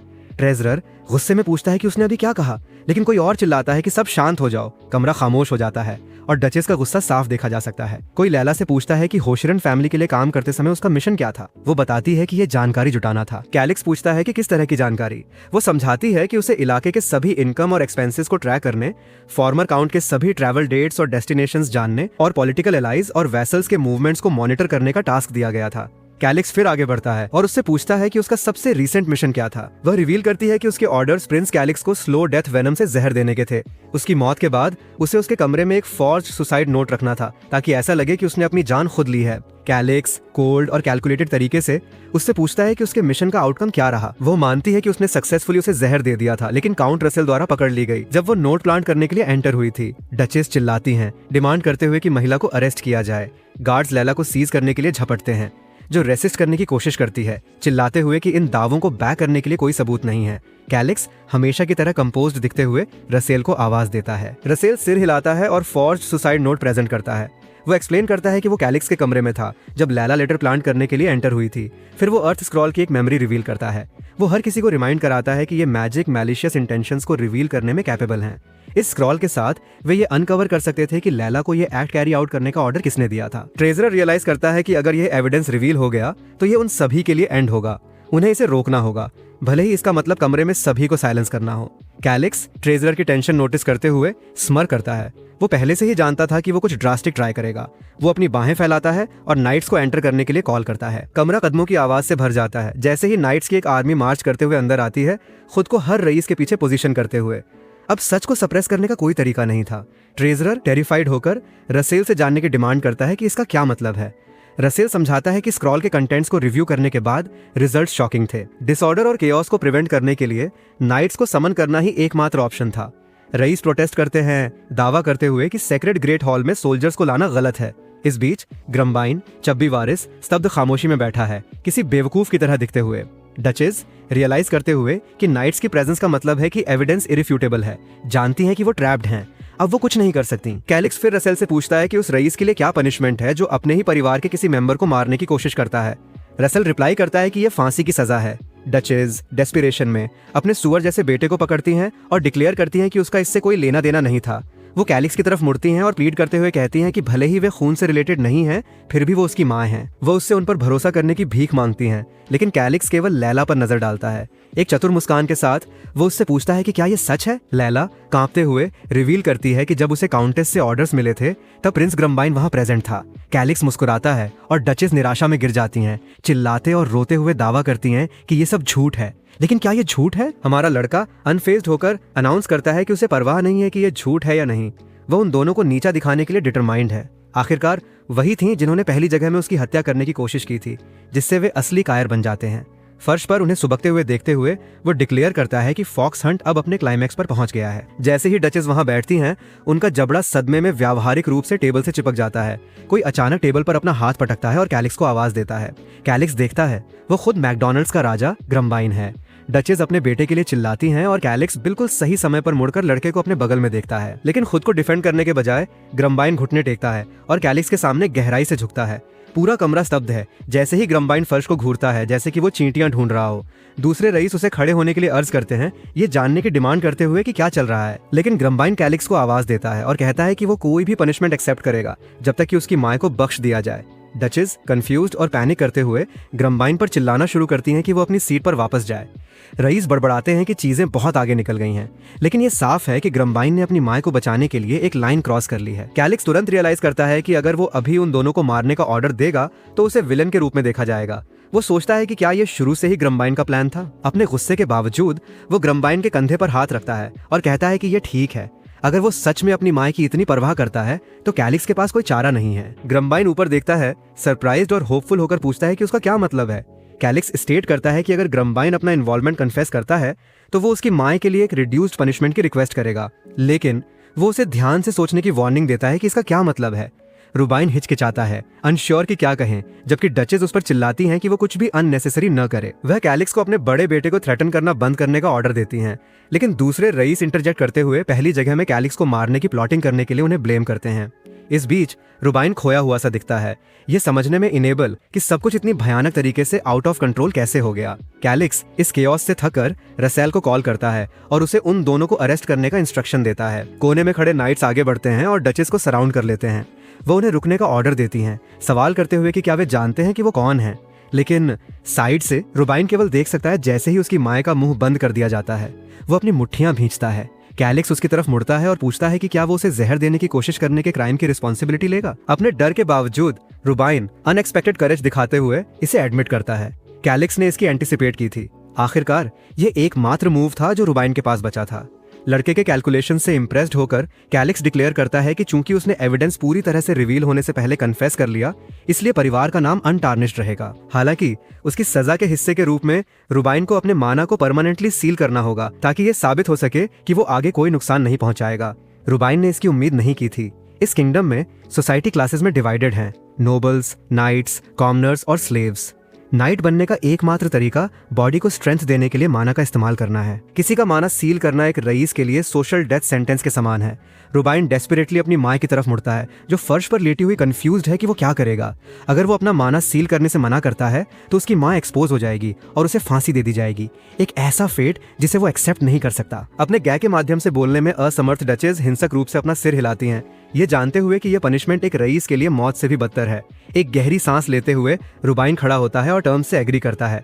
रसेल उसे एश्योर करता है कि यह कर दिया जाएगा। वो रुबाइन को एक स्क्रॉल सौंपता है। रुबाइन उसे काटता है और अपना हाथ अपने सीने पर प्रेस करता है। उसके पेट के ऊपर एक गोल्डन सर्कल बनता है। जैसे ही माना एक्यूमुलेट होना शुरू होता है और धीरे धीरे फेड हो जाता है। डचेस फर्श पर तड़पती हैं, उसके रुकने के लिए डेस्परेट हैं, ये जानते हुए कि एक ग्रैंड मास्टर भी इसे अंडू नहीं कर सकता। रुबाइन स्क्रॉल को अपने सीने से दूर खींचता है। जैसे ही कैलिक्स खामोशी में देखता है, माना ड्विंडल होना जारी रहता है जब तक कि ये पूरी तरह से वैनिश नहीं हो जाता। कमरे में हर कोई रियलाइज करता है कि उसका माना सील हो चुका है। डचेस अनकंट्रोलेबली सुबकते हुए डिफीटेड दिखती हैं, जबकि ग्रम्बाइन कंटेंट दिखता है। कम से कम वो अपनी माँ को बचाने में कामयाब रहा, लेकिन वो फर्श पर लेटी हुई लेमेंट कर रही हैं कि सब कुछ खत्म हो गया। अपने बेटे की नेविटी और इनोसेंस से डिसअपॉइंटेड होकर, बावजूद इसके कि वो उनका बायोलॉजिकल बच्चा है। ग्रम्बाइन अपनी माँ की तरफ मुड़ता है और उन्हें कंफर्ट करने की कोशिश करते हुए कहता है कि उसने हमेशा एक आर्टिस्ट बनने का सपना देखा है। लेकिन डचेस अपने गैग पर काटते हुए गुस्से में कैलिक्स का नाम चिल्लाती हैं। अपने रेस्टोरेंट से फ्री होकर वो कैलिक्स को कर्ज करती हैं और जनरेशंस तक उसके परिवार को बर्बाद करने की कसम खाती हैं। कैलिक्स काम और कंपोज्ड होकर जानता है कि वो पावरलेस हैं। उनकी स्ट्रेंथ अब लाइकली लैला से ज्यादा नहीं होगी। ग्रम्बाइन अपनी माँ के पास घुटने टेकता है और जेंटली पूछता है कि क्या वो ठीक हैं। कैलिक्स हालांकि इतने यंग किसी इंसान का फ्यूचर बर्बाद करने के लिए गिल्ट का एक पैंग फील करता है, लेकिन वो खुद को रिमाइंड कराता है कि ये बस एक गेम है, सिंपैथी के लिए कोई रूम नहीं है। रसेल उसे ऑब्जर्व करते हुए कंफ्यूज्ड दिखता है जैसे ही कैलिक्स खुद को अगले स्टेप के लिए स्टील करता है। अब जब वे इतनी दूर आ गए हैं तो पीछे मुड़ने का कोई रास्ता नहीं है। कैलिक्स रसेल को रिमेनिंग मैटर्स के साथ प्रोसीड करने का ऑर्डर देता है। यह अनाउंस किया जाता है कि लेडी स्टेला और प्रिंस ग्रम्बाइन को एक एनेक्स में कन्फाइन किया जाएगा और किसी भी आउटसाइड कॉन्टैक्ट से फॉरबिडन किया जाएगा। माँ और बेटे को दरवाजे से बाहर एस्कॉर्ट किया जाता है, जिससे कैलिक्स इंटेंटली देखता रह जाता है। वो फिर ट्रेजरर के पास जाता है और उस पर वाइटल डॉक्यूमेंट्स लीक करने का एक्यूजेशन लगाता है। रिजल्ट के रूप में ट्रेजरर को उसकी पोजीशन से स्ट्रिप कर दिया जाता है, इम्प्रीसन किया जाता है और इन्वेस्टिगेशन के अंडर रखा जाता है। बूढ़ा ट्रेजरर एक्सक्यूजेस बनाने की कोशिश करता है, दावा करते हुए कि उसकी सिचुएशन अलग है। वो सोल्जर्स में से एक को कर्स करता है जो इसे अप्रिशिएट नहीं करता और उसके पेट पर एक सॉलिड पंच लैंड करता है। इसके साथ ही उस गंजे आदमी को दूर ड्रैग कर दिया जाता है। कैलिक्स इस सारे केओस को कॉज करने के लिए थोड़ा ऑकवर्ड फील करता है, लेकिन कम से कम चीजें उसके फेवर में वर्क करती हुई दिखती हैं। कमरे में रिमेनिंग लोग डर से कांप रहे हैं, टेरिफाइड हैं कि वे नेक्स्ट पनिश किए जा सकते हैं। कैलिक्स को ऑब्जर्व करते हुए वे कुछ रियलाइज करना शुरू करते हैं। रसेल के सपोर्ट का मतलब है कि सभी नाइट्स इस प्रिंस के साथ अलाइंड हैं। एक तरह से सक्सेशन डिस्प्यूट पहले ही एंड हो चुका है। कैलिक्स के प्रति रसेल की लॉयल्टी कमरे में हर किसी के लिए एक डायरेक्ट वार्निंग है। कैलिक्स सिक्योरिटी के हेड को कॉल करता है, जो नर्वसली अप्रोच करता है। रसेल इंटरवीन करते हुए डिक्लेयर करता है कि उस आदमी को उसकी सभी ड्यूटीज से सस्पेंड किया जाता है। सिक्योरिटी चीफ के पास एक्सेप्ट करने के अलावा कोई चॉइस नहीं है, जबकि कमरे में दूसरे और भी एंग्शियस हो जाते हैं, डरते हुए कि वे नेक्स्ट हो सकते हैं। अचानक कोने में बैठा एक आदमी माफी मांगता है। वह अपनी ड्यूटीज में फेल होना एडमिट करता है और डिसमिस किए जाने के लिए कहता है। कैलिक्स हालांकि जानता है कि यह आदमी गैरेट रसेल के ट्रस्टेड एलाइज में से एक है। रसेल तुरंत रेजिग्नेशन डिनाई करता है, फर्मली स्टेट करते हुए कि इसे एक्सेप्ट नहीं किया जाएगा। जो काम करना चाहते हैं उन्हें नहीं मिलता और जो नहीं करना चाहते उन्हें करना पड़ेगा। रसेल सार्कास्टिकली रिमार्क करता है। कमरा इंसिडेंट में इन्वॉल्व सभी ऑफिशियल्स की एक लिस्ट प्रिपेयर करता है। गैरेट को उनके रिमूवल को ओवरसी करने का टास्क दिया जाता है। जैसे ही ये अनफोल्ड होता है, कैलिक्स गैरेट के पास जाता है। वो उसे इन्फॉर्म करता है कि फाइनेंस डिपार्टमेंट से केवल 4 इंडिविजुअल्स को इन्वेस्टिगेशन से एक्सेम्प्ट किया जाएगा। क्लियरली उन्हें बहुत सारे नए पर्सनल की जरूरत होगी। गैरेट माइनर इन्फ्रैक्शंस वाले लोगों के प्रति लीनियंसी एडवाइस करता है, वार्निंग देते हुए कि एक साथ बहुत सारे ऑफिशियल्स को रिमूव करना ऑपरेशंस को डिसरप्ट कर सकता है। कैलिक्स काउंटर करता है, सवाल करते हुए कि क्या ऑपरेशंस के खातिर इन्वेस्टिगेशंस को अवॉइड करना सच में एक अच्छा आइडिया है। वो आर्ग्यू करता है कि फॉरगिवनेस ग्रांट करने को लीनियंसी के रूप में नहीं देखा जाएगा, इसे वीकनेस के रूप में परसीव किया जाएगा। गैरेट जिद करता है कि बहुत सारे ऑफिशियल्स मियरली गलत साइड के साथ अलाइंड थे, लेकिन कैलिक्स इंटरप्ट करता है, स्टेट करते हुए कि उसका डिसीजन पहले ही लिया जा चुका है। ये देखते हुए कि प्रिंस डिगेगा नहीं, गैरेट कंसीड करता है, लेकिन वो वंडर किए बिना नहीं रह सकता कि ये कभी कमजोर रहने वाला लड़का इतना रेजोल्यूट कैसे हो गया। कमरा रसेल की स्ट्रेंथ और गैरेट के इंटेलेक्ट से अवेयर है। अब दोनों कैलिक्स की साइड खड़े हैं, उसकी पोजीशन को सॉलिडिफाई करते हुए। हमारा लड़का मुस्कुराता है, ये जानते हुए कि काउंटी लगभग उसकी ग्रासअप में है। अचानक एक ब्लू लाइट फ्लैश होती है। वो सिस्टम खोलता है और डिक्लेयर करता है कि ये उसके और टैलेंट्स का इस्तेमाल करने का समय है। जैसे ही सिस्टम इंटरफेस अपर होता है, वो कमरे में हर किसी को एनालाइज करना शुरू कर देता है। उसकी आंखों की चमक और उसकी क्रूक्ड स्माइल उसे एक मैडमैन का लुक देती हैं। कैलिक्स अपोजिंग फैक्शंस या एम्बिवेलेंट लॉयल्टीज के साथ टाइस वाले हर किसी को आइडेंटिफाई करता है। उन इंडिविजुअल्स को रिमूवल के लिए मार्क किया जाता है, यहाँ तक कि यूजलेस वाले भी उसकी स्क्रूटनी से एस्केप नहीं कर पाएंगे। केवल वे लोग जिन्होंने उसकी लॉयल्टी टेस्ट को सर्वाइव किया उसके फ्यूचर प्लान्स में रहेंगे। बाकी के रईसों की तरह मैं यहाँ बैठा वंडर कर रहा हूँ कि इस बच्चे की इतनी क्रीपी ग्रिन क्यों है। कुछ दूसरे कांप रहे हैं, ये जानते हुए कि अगर कैलिक्स उन्हें नापसंद करता है तो वे डूम्ड हैं। डेस्परेट होकर वे आगे भागते हैं, उस पर प्रेज की शावर करते हुए, उसे एक इनक्रेडिबल लीडर बुलाते हुए और उससे बात करने की भीख मांगते हुए। कैलिक्स उनसे शांत होने के लिए कहता है, ये कहते हुए कि उनके पास बाद में चीजें डिस्कस करने के लिए बहुत सारा फ्री टाइम है। रसेल साइडलाइन से वॉच करता है, अभी भी अनश्योर कि चीजें इस तरह कैसे टर्न आउट हुई। समय बीतता है और हम महल वापस लौटते हैं। पॉलिटिकल मैन्यूवर्स से भरे एक दिन के बाद कैलिक्स अपने बिस्तर पर कोलैप्स हो जाता है। वो एग्जॉस्टेड है। वो अपनी पास्ट लाइफ पर रिफ्लेक्ट करता है, जहां वो स्टडीज, अपीयरेंस और लगभग हर दूसरी चीज में एवरेज था। उसकी जिंदगी में कुछ भी टेरिबल नहीं था, लेकिन कुछ भी पर्टिकुलरली ग्रेट भी नहीं था। वो सब तब चेंज होना शुरू हुआ जब उसने हीरोज ऑफ डेस्टिनी को डिस्कवर किया। वो वंडर करता था कि क्या कुछ ऐसा कंप्लीट करना जो कोई और नहीं कर सका आखिरकार उसे स्पेशल बनाएगा। वो उस मोमेंट को रिकॉल करता है जब उसने गेम फिनिश किया था और मैसेज ने उसे गॉड्स का सीड एक्वायर करने वाला पहला इंसान डिक्लेयर किया था। उस मोमेंट पर उसने अपनी आंखें वाइप की थीं और एलन कॉन्टिनेंट में रीबॉर्न होने की विश की थी। ये एकमात्र तरीका था जिससे वो एक्स्ट्रॉर्डिनरी फील करना कंटिन्यू कर सकता था। अब अपने बिस्तर पर बैठे हुए उसे वो विश याद आती है और गेम का नैरेटिव एक इनसिग्निफिकेंट सोल के रूप में पैदा होने के बारे में। स्टोरी कहती थी कि उसे टर्बुलेंट टाइम्स को सर्वाइव करने की जरूरत होगी और सिंहासन पर असेंड करने के लिए एक हीरो बनना होगा। वो अचानक रियलाइज करता है कि क्या हुआ है। जब उसने गेम कंप्लीट किया तो उसकी विश ग्रांट कर दी गई थी, लेकिन शायद डीटी ने मिसअंडरस्टैंड किया कि वो ट्रूली क्या चाहता था। फिर भी अब कोई फर्क नहीं पड़ता, अब पीछे मुड़ने का कोई रास्ता नहीं है। कैलिक्स वंडर करता है कि क्या इस गेम को एक बार फिर कंप्लीट करने से उसे एक और विश ग्रांट होगी। वो इस दुनिया को दोबारा कॉन्कर करने के लिए बाउंड होकर नींद में ड्रिफ्ट होने लगता है। अगली सुबह वो रिफ्रेश्ड और एक नए दिन के लिए रेडी होकर जागता है। वो पॉन्डर करता है कि कहाँ से शुरुआत की जाए। उसे गेम से कुछ टेरिटोरीज परफेक्टली याद हैं, लेकिन उसे कोई आइडिया नहीं है कि इस दुनिया में शिकेन वास्तव में कैसा है। कैलिक्स डिसाइड करता है कि उसे मैप चेक करने की जरूरत है ताकि वो एग्जैक्टली फिगर आउट कर सके कि शिकेन कहाँ लोकेटेड है। सिस्टम उसे एक डिटेल्ड मैप भी प्रोवाइड करता है। क्या ब्यूटी है। एक मैसेज पॉपअप होता है जो उसे नोटिफाई करता है कि उसने पहले ही पूरा एलन कॉन्टिनेंट कॉन्कर कर लिया है। चूंकि उसने एक बार गेम फिनिश किया था, इसलिए अब उसके पास सभी मैप मार्कर्स का एक्सेस है। वो ये रियलाइज करते हुए एक्सटेटिक है कि ये एसेंशियली एक ट्रेजर मैप है जो मुझे रुइंस, डंजन्स और हिडन सीक्रेट्स की लोकेशंस दिखा रहा है। ये उन बोनसेज में से एक था जिसके एग्जिस्टेंस के बारे में कोई नहीं जानता था, क्योंकि किसी और ने गेम कंप्लीट नहीं किया था। मैप में ऐसी जानकारी भी इंक्लूड थी जिससे वो खुद अवेयर नहीं था। इस रिसोर्स के साथ दुनिया को नेविगेट करना बहुत आसान हो जाता है। फिर वो रुकता है और वंडर करता है कि ये कौन सा साल है। वो इंपीरियल कैलेंडर चेक करता है और देखता है कि ये साल 289 है। हीरोज ऑफ डेस्टिनी गेम 294 में शुरू होता है। ये रेवलेशन उसे शिकेन की सिचुएशन समझने में मदद करता है। उसे जमीन का एक ऐसा टुकड़ा इनहेरिट हुआ है जो 5 साल में किसी तरह वैनिश हो जाएगा। उसे याद आता है कि रसेल ने फाइनेंसेस की डायर स्टेट का मेंशन किया था और अब ये सेंस बनाता है वे कोलैप्स की कगार पर हैं। अचानक उसके सामने एक फाइनेंशियल स्टेटस विंडो अपर होती है। कैलिक्स डिटेल्स पर नजर डालता है और तुरंत चिल्लाता है कि ये अनबिलीवेबल है। अफेयर्स की करंट स्टेट को देखते हुए वो वंडर करता है कि क्या सबसे अच्छा ऑप्शन सारा पैसा चुराना और फ्ली करना है, लेकिन वो जल्दी ही उस आइडिया को डिसमिस कर देता है, ये रियलाइज करते हुए कि जमीन वेल्थ से कहीं ज्यादा वैल्यूएबल है। इसे केवल इनहेरिट किया जा सकता है। उसका पहला स्टेप सभी फाइनेंशियल रिकॉर्ड्स को रिव्यू करना है। वो नोटिस करता है कि फार्म कलेक्शंस दूसरे इलाकों की तुलना में सिग्निफिकेंटली लोअर नहीं है। डिफेंस एक्सपेंडिचर्स भी ज्यादा राइज नहीं हुए हैं। समय बीतता है जैसे ही वो डॉक्यूमेंट्स को खंगालता है। कुछ घंटे बाद वो पेपर्स को टेबल पर पटकता है और एक्सक्लेम करता है कि वो एग्जॉस्टेड है।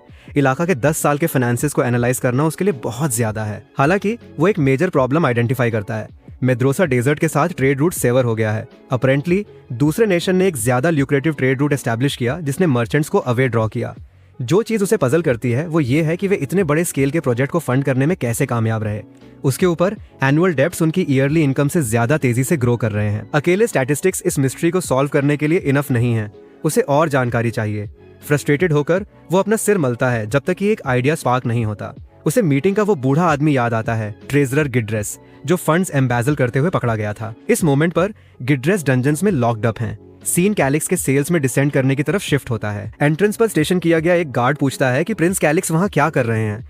कैलिक्स उस जगह की ओवरवेलमिंग बदबू पर अपनी नाक पिंच करते हुए गिड्रेस से मिलने की रिक्वेस्ट करता है।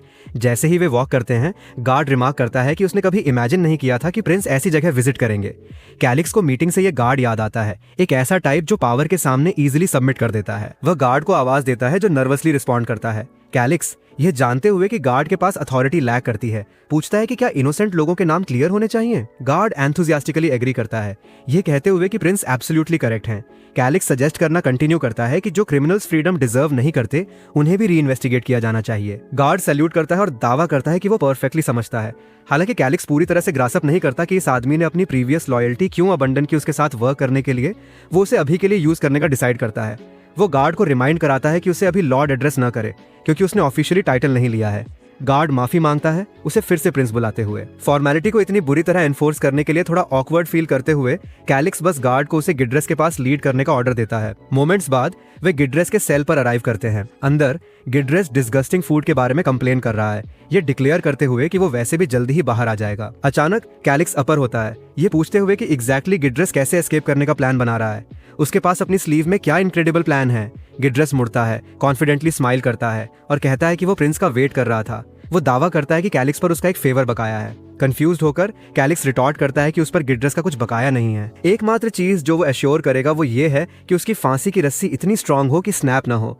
लेकिन गिड्रेस बेवकूफ होने से कोसों दूर आर्ग्यू करता है कि भले ही वो अभी इम्प्रेसेंट है, वो एकमात्र पर्सन है जिसके पास शिकेन के फाइनेंसेस मैनेज करने का 20 साल का एक्सपीरियंस है।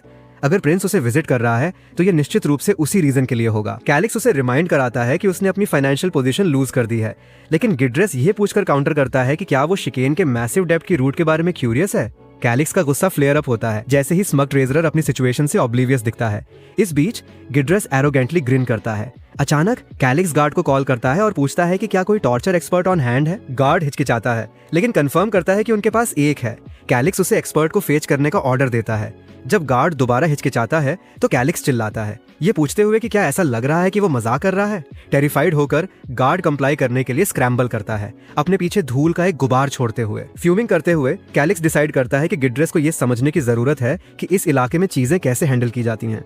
गिड्रस जल्दी से रियलाइज करता है कि अगर एक टॉर्चर एक्सपर्ट इन्वॉल्व हो गया तो वो असली मुसीबत में है। कैलिक्स रिमार्क करता है कि गिड्रस जैसे किसी व्यक्ति के पास प्रोबेबली पेन के लिए ज्यादा टॉलरेंस नहीं है। कैलिक्स स्मर करता है और गिड्रस को गुड लक विश करता है। अगर तुम्हारा रेजिलियंस मुझे इंप्रेस करता है, वो कहता है, तो शायद मैं तुम्हें एक साथ के बजाय धीरे धीरे लटकने दूंगा। गिड्रस टेकन अबैक है। ये बच्चा उसकी एक्सपेक्टेशन से कहीं ज्यादा सीरियस है। वो तुरंत मर्सी के लिए बे करना शुरू कर देता है, प्लीड करते हुए कि उसके पास वैल्यूएबल इन्फॉर्मेशन है जो इलाके में ग्रेट प्रॉफिट ला सकती है। कैलिक्स अनइम्प्रेस्ड होकर उससे बोलना शुरू करने के लिए कहता है। गिड्रस एक्सप्लेन करना शुरू करता है कि कैसे शिकेन के डेप्ट्स एग्जिस्टेंस में आए। इस इलाके के सभी मेजर डेप्ट्स जेरार्ड मर्सिस नाम के एक मर्चेंट से टाइड हैं। गिड्रस कहता है अपेरेंटली जेरार्ड होशिरन फैमिली के लिए एक सीक्रेट वॉल्ट मैनेज करता है। होशिरन्स ने माइनिंग ऑपरेशंस पर रॉयल टैक्सेस पे करना अवॉइड करने के लिए जेरार्ड का इस्तेमाल किया, लेकिन कैलिक्स इंटरप्ट करता है, यह पूछते हुए जेरार्ड को रॉयल फैमिली को रिपोर्ट करने और डेप्ट को उस पर शिफ्ट करने के बजाय क्यों नहीं, या शायद उसे अरेस्ट करने से पहले डेप्ट राइट सेल करने के बारे में। गिड्रस स्तब्ध दिखता है, साफ तौर पर सजेशन से इम्प्रेस्ड होकर। वो एक इनक्रेडिबल प्लान है, वो स्टैमर करता है, एक ऐसा जिस पर मैंने कंसीडर नहीं किया था। इससे पहले कि गिड्रस इलैबोरेट कर सके, गार्ड अचानक रिटर्न करता है, ये अनाउंस करते हुए कि वो इलाके का बेस्ट टॉर्चर एक्सपर्ट लेकर आया है।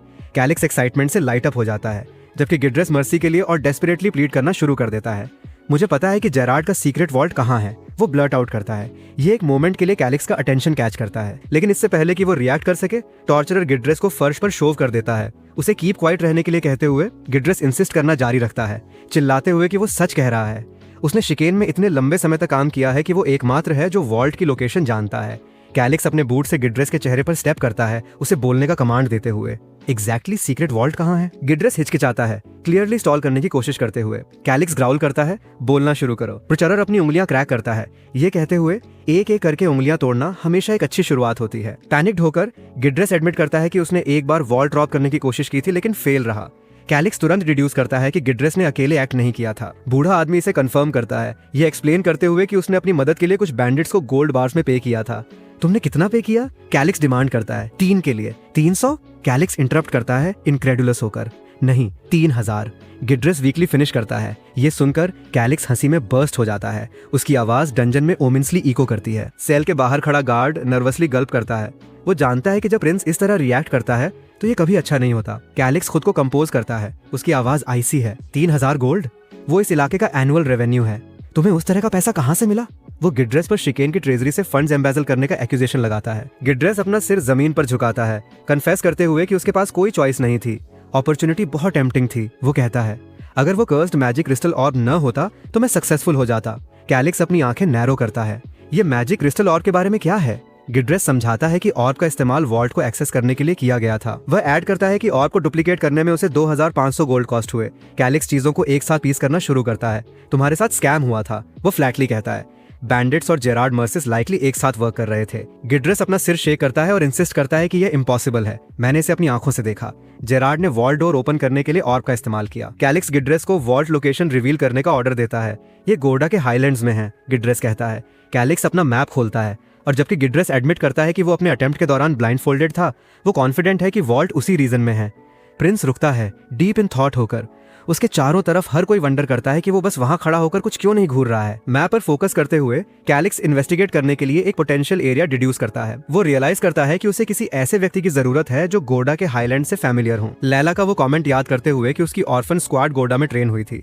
वो एक प्लान फॉर्मुलेट करता है। गार्ड को कॉल करते हुए वो अनाउंस करता है कि वे लीव कर रहे हैं। गिड्रस डेस्परेट होकर उसके पीछे चिल्लाता है और जानने की डिमांड करता है कि वो कहाँ जा रहा है, लेकिन कैलिक्स बिना आंसर दिए लीव कर देता है, जबकि गार्ड सेल डोर स्लैम कर देता है। वॉक अवे करते हुए कैलिक्स 3000 गोल्ड के बारे में सोचे बिना नहीं रह पाता, जो गिड्रस ने स्टोल किया था, और कैसे इस गार्ड ने लाइकली अपना शेयर पॉकेट किया होगा। उसका गुस्सा ग्रो होता है जैसे ही वो इस पर और कॉन्टेम्पलेट करता है। वो अचानक रुकता है और गार्ड शू को कॉल करता है।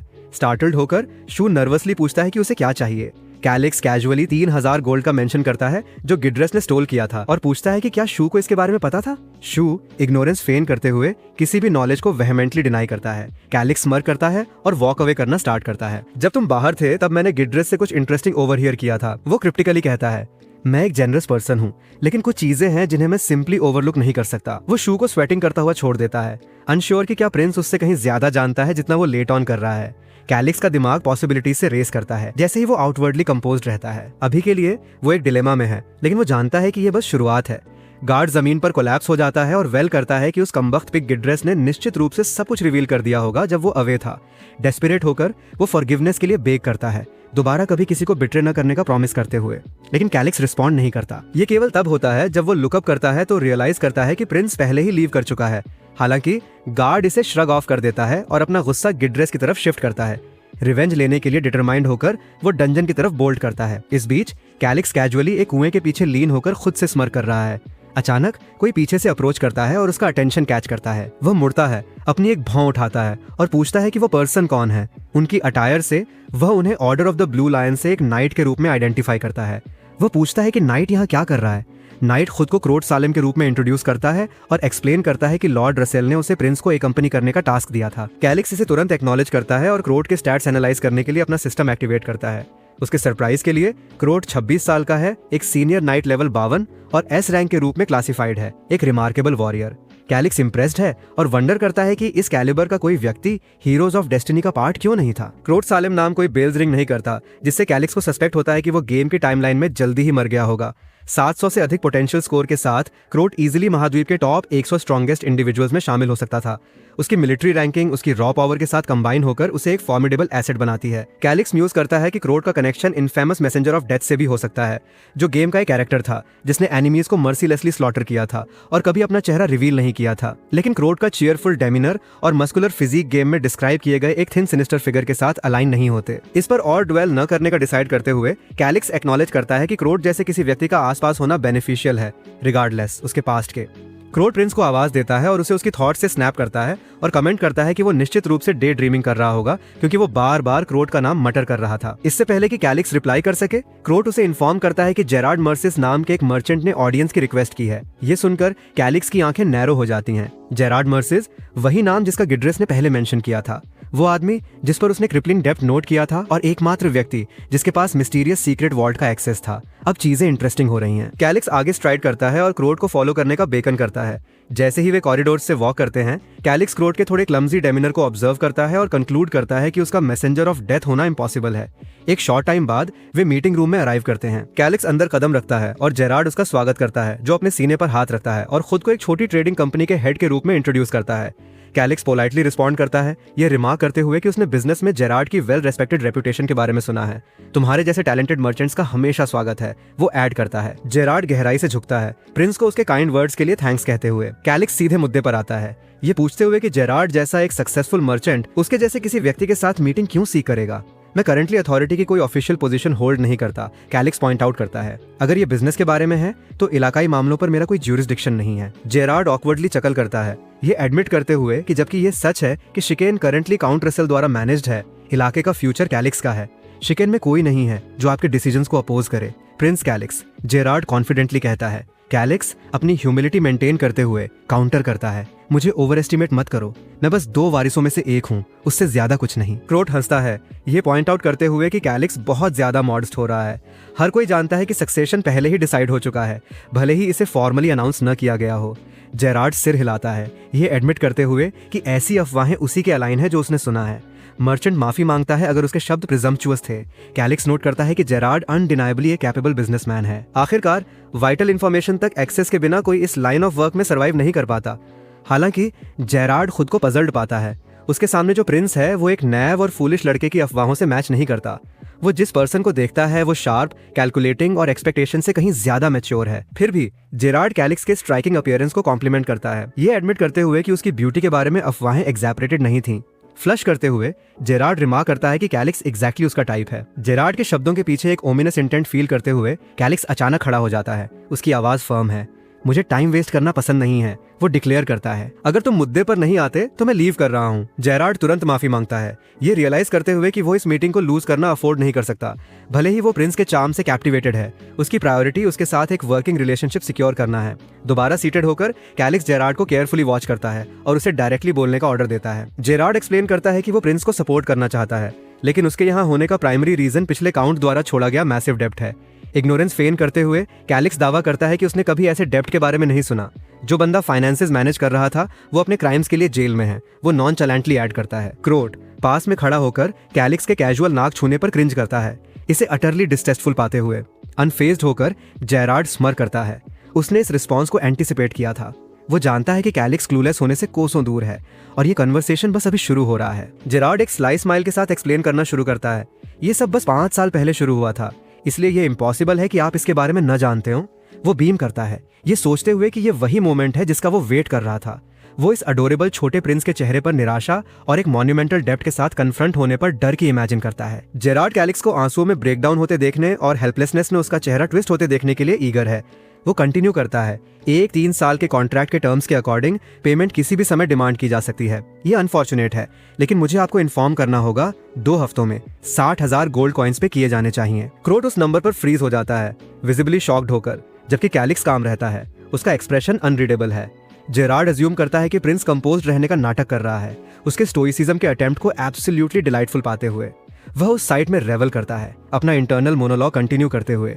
मेरे प्रोटैगनिस्ट के साथ फ्लर्ट करना बंद करो जेरार्ड, वेफर्स कहाँ हैं? कैलिक्स हालांकि कुछ नहीं कहता। क्रोट आखिरकार बोलता है, नर्वसली जेरार्ड से पेमेंट डेट पोस्टपोन करने पर कंसीडर करने के लिए कहते हुए, लेकिन जेरार्ड जल्दी से उस आइडिया को डिसमिस कर देता है। उनके बीच खामोशी छा जाती है। इसे ब्रेक करते हुए जेरार्ड मॉक पिटी के साथ कहता है, ये ट्रूली अनफॉर्चुनेट है, लेकिन शिकेन की टेरिटोरी रैपिडली डिक्लाइन हो रही है। हमने रिकवरी के लिए 1 साल से अधिक वेट करके गुडविल दिखाई है, लेकिन कुछ नहीं बदला। अब जब प्रिंस कैलिक्स चार्ज ले रहे हैं तो मुझे इस कर्टसी को रिपे करना होगा। कैलिक्स जेरार्ड के जेनरोसिटी के फसाद को रिकॉग्नाइज करता है, ये नोट करते हुए कि वो पोलाइटनेस के पीछे अपने एक्सटॉर्शन को कितनी क्लेवरली मास्क करता है। प्रिंस राइज करता है, नॉन चैलेंटली रिमार्क करते हुए, परहैप्स आप अनअवेयर हैं, लेकिन शिकेन का एनुअल रेवेन्यू 6,000 गोल्ड कॉइन से एक्सीड करता है। 60,000 गोल्ड लैंड करने के लिए तैयार किसी व्यक्ति को ढूंढना कोई इशू नहीं होगा। क्रोट का कंफ्यूजन गहरा जाता है, वो ऐसे दावे पर विश्वास करने में इनेबल है। जेरार्ड खड़ा होता है, डिलाइट फेन करते हुए, ये एक्सीलेंट न्यूज है। ऐसा लगता है कि फिर किसी चीज की चिंता करने की जरूरत नहीं है, लेकिन अंदर से जेरार्ड जानता है कि इस तरह के अमाउंट के लिए कनेक्शन सिक्योर करना कितना डिफिकल्ट है। वो अनाउंस करता है कि वो पेमेंट कलेक्ट करने के लिए जल्दी ही रिटर्न करेगा और लीव कर देता है, कॉन्फिडेंट होकर कि ये इलाका जल्दी ही उसकी ग्रासप में फॉल कर जाएगा। जैसे ही वो झुकता है, जेरार्ड की थॉट्स सिनिस्टर टर्न ले लेती हैं। जल्दी ही ये पैम्पर्ड नोबल ब्रैट मेरे पैरों पर ग्रोवेल कर रहा होगा। शायद मैं उसे स्लेव मार्केट में सेल कर दूंगा, लेकिन अपने प्राइस को एंजॉय करने से पहले नहीं। वो कैलिक्स को थैंक्स कहते हुए और उसे गुड फॉर्चून विश करते हुए डिपार्ट करता है। कैलिक्स उसे अनफेज्ड होकर जाते हुए देखता है, जबकि क्रोट वहां खड़ा होकर ये प्रोसेस करने की कोशिश करता है कि अभी क्या हुआ। क्रोट ब्लर्ट आउट करता है, 60,000 गोल्ड, आप इस बारे में इतने काम कैसे रह सकते हैं? कैलिक्स पहले से ही अपने अगले मूव की प्लानिंग कर रहा है, जानता है कि गोरना में सीक्रेट वॉल्ट ही इसका आंसर होल्ड करता है।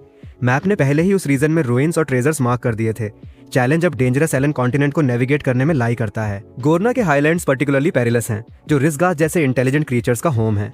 ये एक ऐसा रीजन है जिसे लोग हर कॉस्ट पर अवॉइड करते हैं।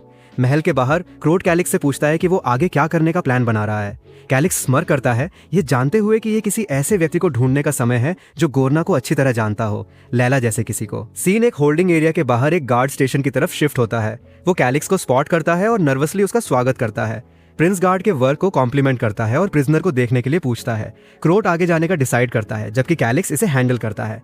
जब दरवाजा ओपन होता है तो कैलिक्स कमरे के इतने ऑर्गेनाइज्ड दिखने पर सरप्राइज्ड होता है। थोड़ा क्लीन अप करो, कोई रिमार्क करता है। वो कोई और नहीं बल्कि लैला है, जो हमेशा की तरह कॉन्फिडेंटली टॉवर कर रही है।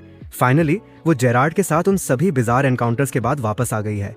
कैलिक्स उसके अपीयरेंस को कॉम्प्लीमेंट करता है, ये कहते हुए कि वो ग्रेट दिख रही है। एक स्मर्क के साथ वो एरोगेंटली रिस्पॉन्ड करती है, बेशक मैं दिख रही हूँ, जैसा कि तुम देख सकते हो। क्रोट उसे वार्न करता है कि जब वो प्रिंस से बात कर रही हो तो अपनी टोन वॉच करे, लेकिन लैला और calyx merely knowing looks exchange करते हैं। वो जहर की बात उठाती है जो उसने उसे दिया था, ये कहते हुए कि वो सैडिस मैरिनेट से था, है ना, तुमने मुझे ट्रिक किया। कैलिक्स इम्प्रेस्ड है, ये एडमिट करते हुए कि उसने इसे उसकी एक्सपेक्टेशन से कहीं ज्यादा तेजी से फिगर आउट कर लिया। टेबल पर बैठते हुए वो पूछती है कि वो यहाँ क्यों है, क्या तुम्हें किसी चीज के लिए मेरी जरूरत है? मैं पहले ही बता सकती हूँ कि तुम्हें है। वो सिडक्टिवली लीन इन करते हुए कहती है, अब मैं तुम्हारे ऑर्डर्स फॉलो नहीं करती, लेकिन अगर हम एक बहुत ही इंटीमेट मोमेंट साथ शेयर करें तो मैं इस पर कंसिडर कर सकती हूँ। क्रोट तुरंत उसे अपनी इंसोलेंट टंग होल्ड करने के लिए कहता है। कैलिक्स अनफेज्ड होकर सीधे मुद्दे पर आता है।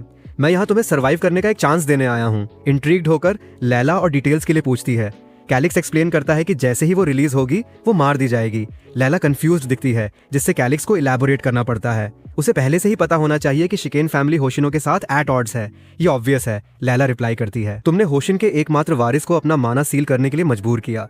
कैलिक्स सिर हिलाता है, ये स्टेट करते हुए कि वो सक्सेस में इंस्ट्रूमेंटल थी और उसे उस डेंजर को समझना चाहिए जो वो फेस कर रही है। फाइनली उसके लिए ये क्लिक करता है। होशिन मेरी टेस्टिमनी के कारण मुझे डेड देखना चाहेंगे, है ना? एग्जैक्टली, कैलिक्स कंफर्म करता है। रूमबॉल्ड के माना को रिस्टोर करना इम्पॉसिबल है और इसके बिना होशिनो के पास शिकेन को कॉन्कर करने का कोई चांस नहीं है।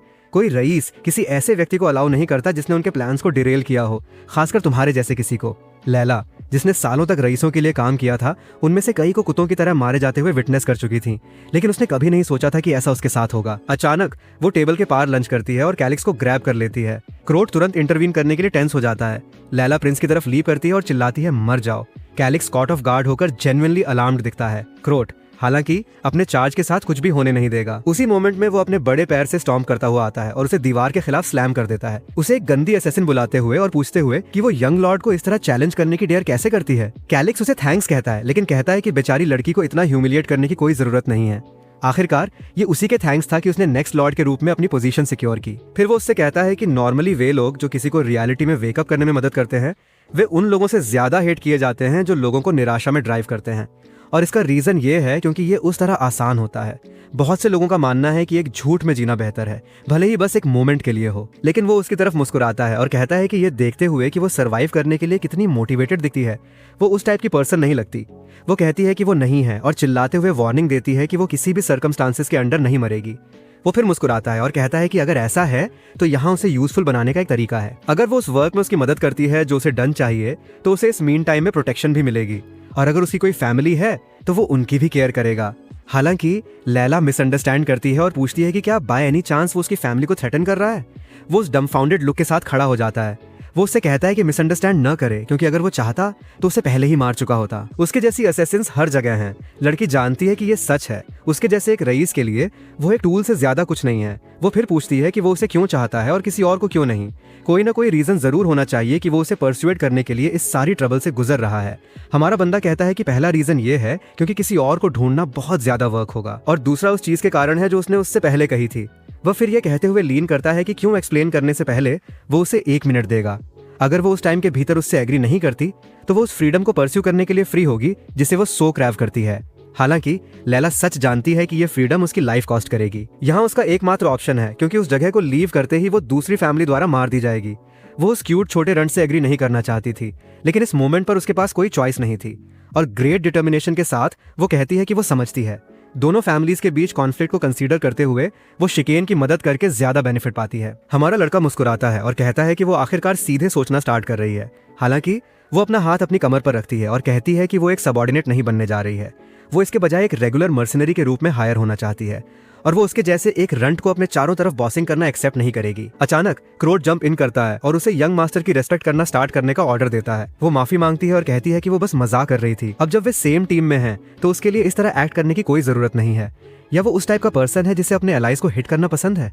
पुअर क्रोट बस और एंग्री हो जाता है और दोनों दोबारा क्लैश करना स्टार्ट कर देते हैं। अचानक कैलिक्स उससे उस चीज के बारे में पूछता है जो उसने दूसरे दिन मेंशन की थी, होशिरन फैमिली के ट्रेनिंग ग्राउंड्स जो गोल्डा की लैंड्स में लोकेटेड हैं। उसे याद आता है कि उसने उससे यह कहा था और पूछती है कि इस इन्फॉर्मेशन का किसी भी चीज से क्या लेना देना है। लेकिन कैलिक्स उसे इंटरप्ट करता है और क्रोट से कहता है कि उसे उन ग्राउंड्स को सराउंड करने वाले पूरे एरिया का एक मैप चाहिए, क्योंकि लोमकी केवल वही देख सकता है छोटी विंडो में। क्रोट कहता है कि मिलिट्री काउंसिल एरिया में एक जायंट मैप है। वो हमारे लड़के को पुश करता है और उसे जाने के लिए कहता है। हालांकि पीछे देखते हुए वो देखता है कि हमारा बंदा बस वहां खड़ा होकर फ्रंट में ग्रिन कर रहा है। क्रोट तुरंत पूछता है कि क्या बाय एनी चांस वो रास्ता नहीं जानता, और कैलिक्स कहता है कि वो जानता है, लेकिन वो फ्रंट से किसी को खुद को प्रोटेक्ट करना प्रेफर करता है। इस बीच लैला वहां एक डम्फाउंडेड लुक के साथ खड़ी है, उनकी बिकरिंग को समझ नहीं पा रही है। कुछ समय बाद महल में वे आखिरकार वॉर रूम में अराइव करते हैं। हमारा लड़का चारों तरफ देखते हुए पूरी तरह ग्लीमी है, और क्रोट कहता है कि एलन कॉन्टिनेंट के सभी ग्रेटेस्ट मिलिट्री सीक्रेट्स वहां हैं। हमारा लड़का गोल्डा की लैंड्स खोजना स्टार्ट करता है। इसे फाइंड करने पर वो पूछता है कि क्या वे उस जगह के बारे में जानते हैं। क्रोट कहता है कि यह एक वेल नोन एरिया है। वहां होशिरन फैमिली और एरेबॉन फैमिली के बैरन के बीच एक ऑनगोइंग टेरिटोरियल डिस्प्यूट है। कॉन्फ्लिक्ट का रीजन कुछ हाई क्वालिटी कॉपर माइंस हैं। हमारा लड़का पूछता है कि क्या बैरन एरेबॉन उनकी साइड है और वो बंदा इसे कंफर्म करता है। वो फिर एक डम्बफाउंडेड फेस बनाता है, ये जानना चाहते हुए कि मैप कितना एक्यूरेट और अपडेटेड है। लैला कहती है कि ये थोड़ा आउटडेटेड लगता है, लेकिन कोई सिग्निफिकेंट चेंजेस नहीं हुए हैं उस मोमेंट पर। हालांकि वो रियलाइज करती है कि उसे वहां क्यों लाया गया था।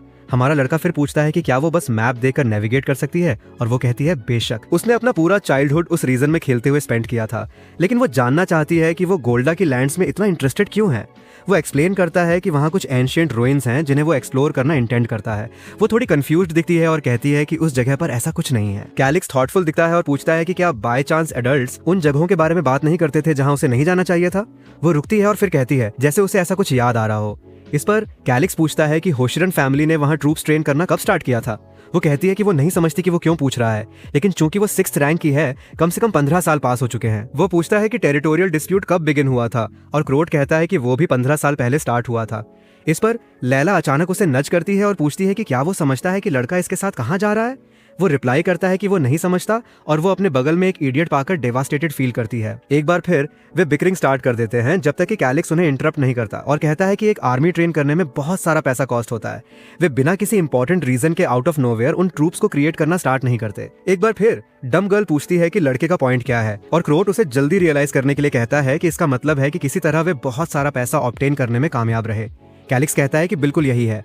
15 साल पहले होशिरन फैमिली को इनकम का एक नया सोर्स मिला, और उन्होंने लाइकली उस पैसे का इस्तेमाल अपनी नई आर्मीज को ट्रेन करने के लिए किया। एक बार जब ट्रूप्स रेडी हो गए तो उन्हें न्यूमरस टेरिटोरीज में डिस्पैच किया गया, एग्जैक्टली जैसा लैला के साथ हुआ था। वो कहती है कि वो समझती है, लेकिन उस पैसे के सोर्स और उन रुइंस के बीच क्या कनेक्शन होगा जिन्हें वो लुक कर रहा है। कैलिक्स कहता है कि सिल्वर माइंस अक्सर कॉपर माइंस के साथ पाई जाती हैं।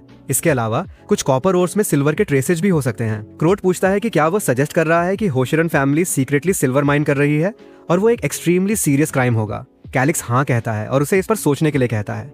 इस जगह का लॉ स्टेट करता था कि कोई भी गोल्ड या सिल्वर पाया जाए वो हमेशा रॉयल फैमिली से बिलोंग करता था, नो मैटर वो कहाँ लोकेटेड हो। हालांकि ये बिलीव करना फूलिश होगा कि हर रईस उतना फेयर होगा। क्रोट पूछता है कि रुइंस से क्या कनेक्शन है, और हमारा लड़का कहता है कि वो पहले से ही जानता है कि वे किस तरह के रुइंस हैं, इस टाइप के सीक्रेट को हाइड करने के लिए परफेक्ट वाले। अनफॉर्चुनेटली वो क्रोट को रिवील नहीं कर सकता कि उसके पास इसके बारे में पहले से ही कुछ इन्फॉर्मेशन है। लैला, जो सच में एक शार्प गर्ल के रूप में ग्रो कर रही है, पूछती है कि इस सब का उससे क्या लेना देना है। उसने सोचा था कि उसके लिए उस जगह पर अटैक करना इम्पॉसिबल था, क्योंकि शिकेन की टेरिटोरी के पास उसके लिए रिसोर्सेज नहीं थे। क्रोट फ्रस्ट्रेटेड हो जाता है ये सोचते हुए कि जितना वो इसे सुनना हेट करता है यही सच है, और वो इंसिस्ट करती है ये कहते हुए कि भले ही वे एक वॉर स्टार्ट कर दें, जैसे ही रॉयल फैमिली को पता चलेगा कि ये प्योर सिल्वर है वे सब कुछ ले लेंगे। कैलिक्स कहता है कि वे इस इन्फॉर्मेशन को किसी और को पास करके कुछ गेन नहीं करेंगे। इसके अलावा उसका इलाका कोलैप्स की कगार पर है। दोनों वहां डम्फाउंडेड खड़े हैं, ये जानना चाहते हुए कि वो फिर क्या सजेस्ट कर रहा है। तभी वो कहता है कि चूंकि उन्होंने पैसा इलीगली ऑब्टेन किया था, भले ही वे सब कुछ स्टोल कर लें, होशिरन इसे क्राउन को रिपोर्ट करने की डेयर नहीं करेंगे। बाद में उसी दिन रात में वे महल के बाहर इकट्ठा हुए। रसेल ने हमारे लड़के से कहा कि इस मिशन पर क्रोट जैसे इनएक्सपीरियंस्ड किसी व्यक्ति को ले जाना मैडनेस थी। उसे इस प्लान पर और सोचना चाहिए, क्योंकि हेस्टिली एक्ट करना डेंजरस हो सकता है। कैलिक्स एग्री करता है कि रसेल के उसकी साइड होने से ये सेफर होता, लेकिन क्रोट जैसे एक यंग टैलेंट को भी डेवलप होने की जरूरत थी। पुअर फूल लॉर्ड के उस पर कॉन्फिडेंस पर ब्लश करता है। कैलिक्स कहना कंटिन्यू करता है कि ऐसे समय में दोनों के लिए टेरिटोरी लीव करना बहुत रिस्की होगा। रसेल सरप्राइज्ड होता है और फिर माफी मांगता है। अचानक वो क्रोट की तरफ मुड़ता है और उससे कहता है कि बेहतर होगा कि वो यंग मास्टर को डिलीजेंटली फॉलो करे, लेकिन फूल बस अपनी जीभ बाहर लटकाए एग्री करता है। यहाँ तक कि रसेल उसके सिर पर एक स्मैक मारता है और उसे इसे सीरियसली लेने के लिए कहता है। कुछ समय बाद वो हर किसी को साथ कॉल करता है। वो एक्सप्लेन करता है कि यंग मास्टर के घाव अभी भी फ्रेश हैं, लेकिन फिर भी उन्होंने टेरिटोरी के गुड के लिए अपनी एक्सपेडिशन प्लान की, सो वहाँ के सभी सोल्जर्स बेहतर होगा कि उन्हें फेथफुली फॉलो करें। कैलिक्स जानता है कि कोई सोल्जर इतने कमजोर किसी व्यक्ति को फॉलो नहीं करना चाहता जिसने एक बार अपनी लाइफ लेने की कोशिश की हो। उन लोगों की लॉयल्टी गेन करना भी उसका जॉब था। मीन टाइम लैला बस कोने से क्वाइटली ऑब्जर्व कर रही है। कुछ समय बाद वे कुएं को अप्रोच करते हैं। क्रोट नीचे जाता है और हमारा लड़का बिल्कुल उसके पीछे फॉलो करता है। बॉटम पर पहुंचने पर वो कहता है कि इस टनल को फॉलो करके वे महल से एग्जिट कर पाएंगे। हालांकि ये उसकी इमेजिनेशन से कहीं ज्यादा दूर था। कैलिक्स बस पास होता है और उसे हरी अप करने के लिए कहता है। इसके साथ ही टीम गुफा के डार्कनेस के माध्यम से वॉक करना बिगिन करती है। कुछ समय बाद क्रोड ऊपर देखता है और कहता है कि वे आखिरकार अराइव कर गए। ऑब्वियसली हमारा लड़का एग्जॉस्टेड है। क्रोड कवर ओपन करता है और हमारे लड़के को ऊपर हेल्प करने के लिए अपना हाथ ऑफर करता है। अचानक वो खुद को आउटसाइड पाता है, या रादर एक हाउस के अंदर। क्रोड समझाता है कि यह एक ओल्ड वाटर मिल है और इसे लंबे समय पहले अबंडन कर दिया गया था।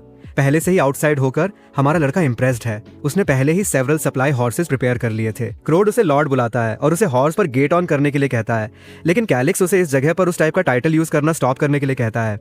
महल के बाहर उसे लॉर्ड बुलाना स्टूपिड होगा जब वे होस्टाइल टेरिटोरी की तरफ हेड कर रहे हों। अब से वो उसे केवल यंग मास्टर बुलाएगा। आर्मी के बंदे पेजेंट क्लोथ्स पुट ऑन करते हैं, लेकिन वो अभी भी श्योर नहीं है कि किसी को फूल बनाने के लिए इतना इनफ है या नहीं। बैगी क्रोड को कॉल करता है और पूछता है कि क्या उसने वो सब प्रिपेयर किया जो उसने रिक्वेस्ट किया था। वो हाँ कहता है, लेकिन थोड़ा हेजिटेंट लगता है। वो अपना स्टिंकी क्लोएक बाहर खींचता है और पूछता है कि क्या उसे सच में ऐसा कुछ वियर करना है। हमारा लड़का कहता है कि अगर वो चाहता है तो वो एक पोर्टर की आउटफिट वियर कर सकता है, लेकिन फिर कैलिक्स को लैला के न्यूलीवेड हस्बैंड का रोल प्ले करना होगा। क्रोड तुरंत कहता है कि कोई रास्ता नहीं है कि वो यंग लॉर्ड को एक असैसिन के नेक्स्ट खड़ा होने दे। जब वो ये कहता है तो हर कोई उसकी तरफ घूरने के लिए मुड़ता है। कैलिक्स रियलाइज करता है कि फूल दोबारा उससे ज्यादा बात कर रहा है जितना उसे करनी चाहिए। वह गुस्से में स्टॉम्प ऑफ कर जाता है, जबकि सोचता है कि उसने एक भी झूठ नहीं कहा। लेकिन चूंकि कैलिक्स ने पूछा था, वो उसे अपना हाथ देती है और पूछती है कि क्या मेरी लेडी उसके साथ जाएगी। लेकिन वो बस उसे वो बुलाना स्टॉप करने और रास्ते से हट जाने के लिए कहती है। कैलिक्स नोटिस करता है कि उन दोनों का बेस्ट रिलेशनशिप नहीं है। किसी तरह उसे अपनी टीम मेंबर्स को शांत करने की जरूरत थी। ऐसा इसलिए क्योंकि इस तरह का एक डुओ बहुत यूजफुल होता अगर उनके पास सिनर्जी होती। लेकिन अगर वे एक दूसरे से फाइट करना जारी रखते तो चीजें केवल एस्केलेट होती। इवेंचुअली एक मर जाता या टीम लीव कर देता। ये अजीब है कि कैसे हीरोज ऑफ डेस्टिनी, जो बस एक सिंपल गेम होना सपोज्ड था, उस मोमेंट पर इतना रियल फील हो रहा था। उसे किसी तरह लैला को ग्रुप के बाकी लोगों के सामने खुद को प्रूव करने में हेल्प करने की भी जरूरत थी। शायद उसे सीक्रेटली कुछ करने की जरूरत थी। इस पर वो क्रोड से कहता है कि वे हरी अप करें और डॉन से पहले उनके और महल के बीच जितना हो सके डिस्टेंस पुट करें।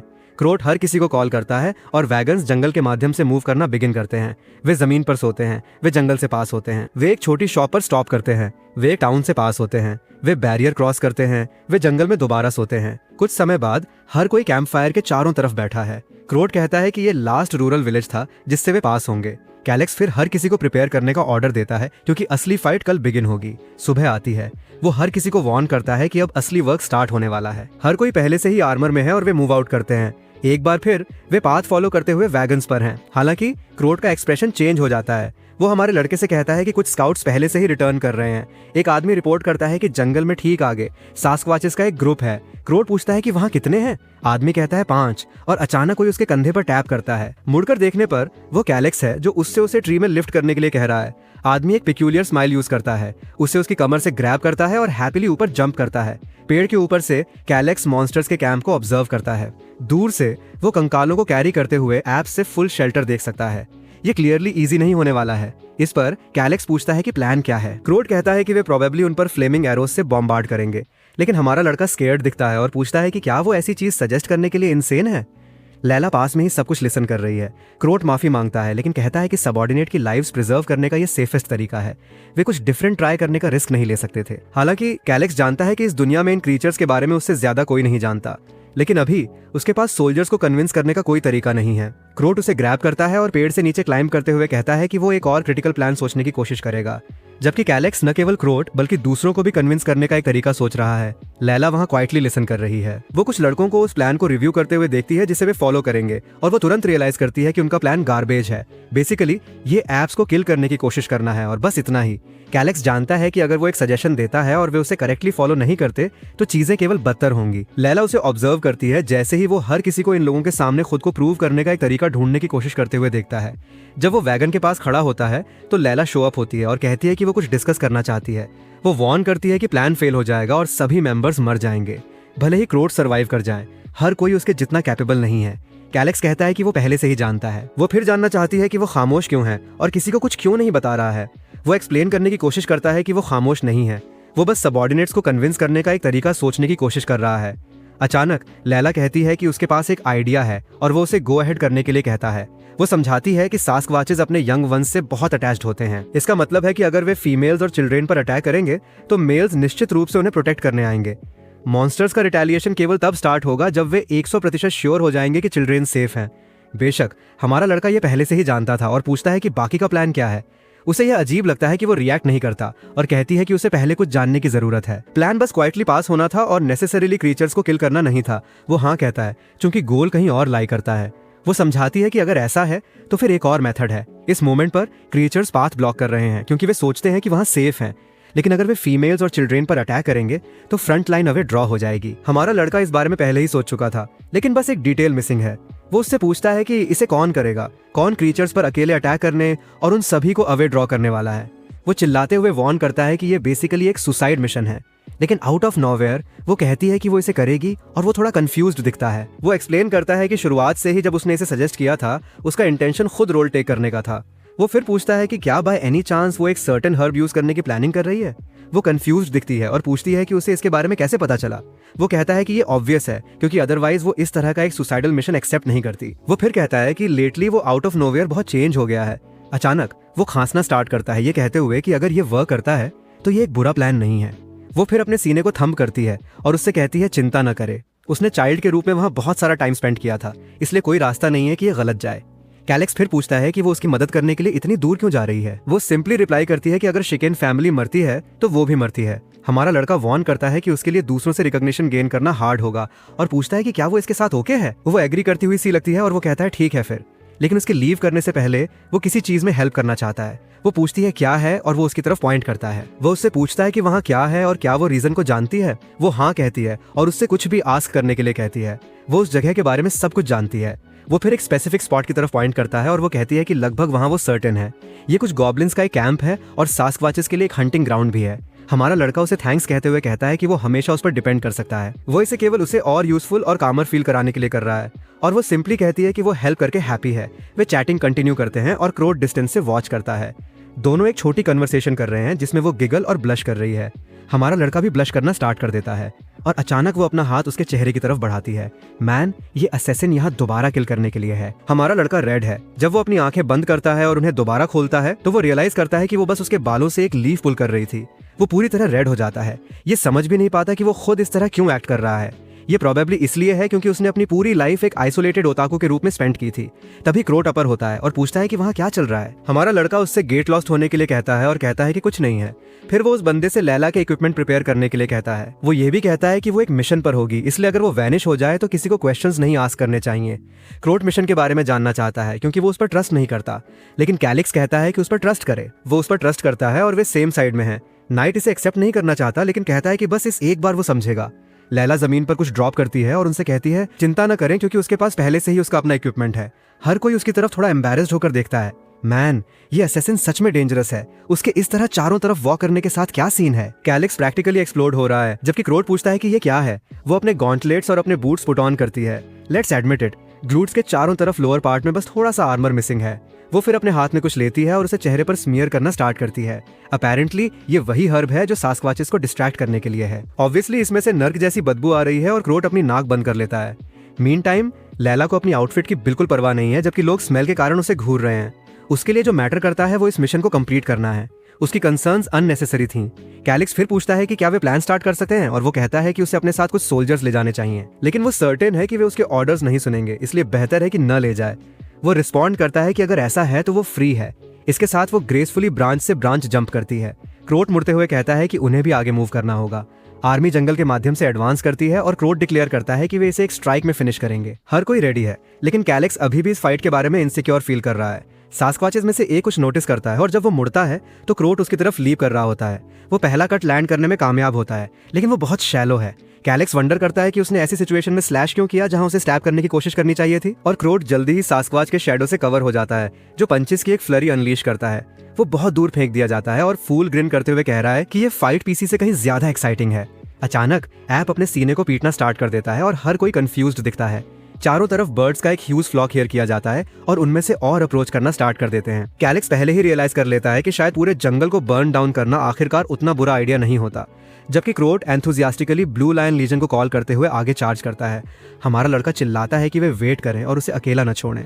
उस मोमेंट पर एल्बू नाम का एक बंदा और थॉमस नाम का दूसरा बंदा उसके फ्रंट में स्टेप करते हैं और उसे दूर न जाने के लिए कहते हैं। आर्मी ऐप से फाइट करना बिगिन करती है। क्रोट प्रिपेयर करता है, अपनी ब्लेड को एनर्जी से चार्ज करता है और उनकी तरफ लीप करता है, ये डिक्लेयर करते हुए कि वो इसे अब एंड करेगा। इससे पहले कि मॉन्स्टर रिएक्ट कर सके वो उसे स्लैश करता है और एनर्जी का एक ब्लास्ट ऐप को हिट करता है।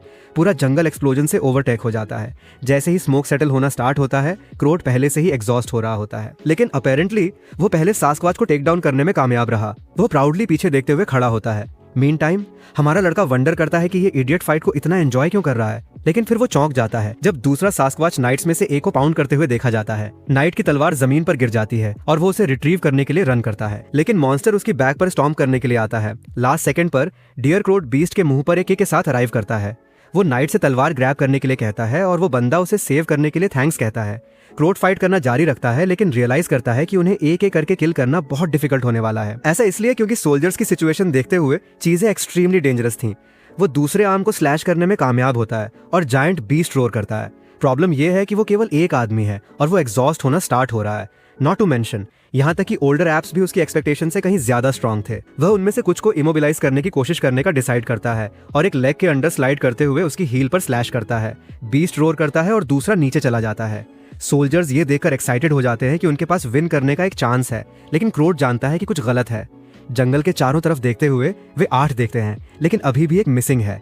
तभी वह अपने बगल में एक साउंड सुनता है। प्रिंस की तरफ चार्ज करता हुआ एक जायंट एल्बिनो है और सबसे बुरी बात यह है कि मॉन्स्टर रन कर रहा है और कैलिक्स के पास एस्केप करने का कोई तरीका नहीं है। क्रोट रश करता है, लेकिन एल्बू फ्रंट में स्टेप करता है और प्रिंस से पीछे रहने के लिए कहता है। डिस्टेंस से क्रोट दूसरा लाइटनिंग अटैक अनलीश करता है और हर कोई मोमेंटरली ब्लाइंड हो जाता है। लेकिन जैसे ही स्मोक क्लियर होता है, उसमें से एक हाथ बर्स्ट आउट होता है। ये अल्बू को सीने पर स्ट्राइक करता है, जिससे वो फ्लाइंग हो जाता है और जमीन पर एक क्रेटर छोड़ देता है। कैलिक्स शॉक्ड है ये रियलाइज करते हुए कि वो उसे होना चाहिए था। थॉमस फ्रंट में स्टेप करता है और प्रिंस से मूव न करने के लिए कहता है। मीन टाइम मॉन्स्टर एडवांस करना जारी रखता है और क्रोट एग्जॉस्ट होना स्टार्ट हो रहा है। वह दूसरे अटैक के लिए लीप करता है, जबकि थॉमस प्रिंस की साइड स्टे करता है जब तक कि कैलिक्स उसे आवाज नहीं देता और कहता है कि उसे उसके सास्क्वाच से डील करने में हेल्प करने की जरूरत है, अदरवाइज हर कोई मर जाएगा।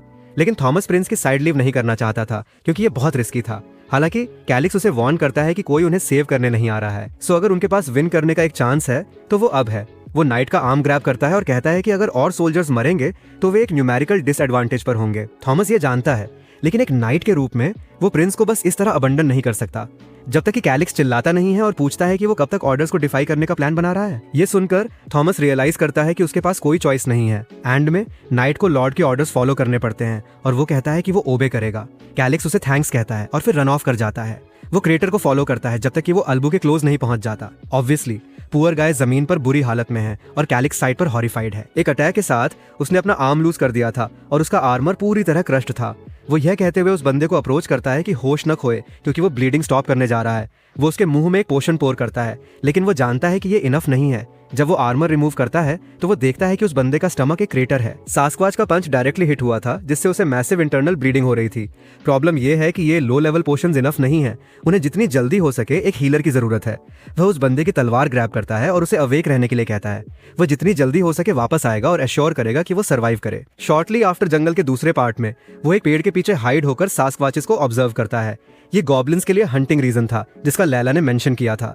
बस उनकी तरफ ग्लैंस करते हुए ही वो बीस्ट्स को अपने चेस्ट पाउंड करते देखकर टेरिफाइड हो जाता है।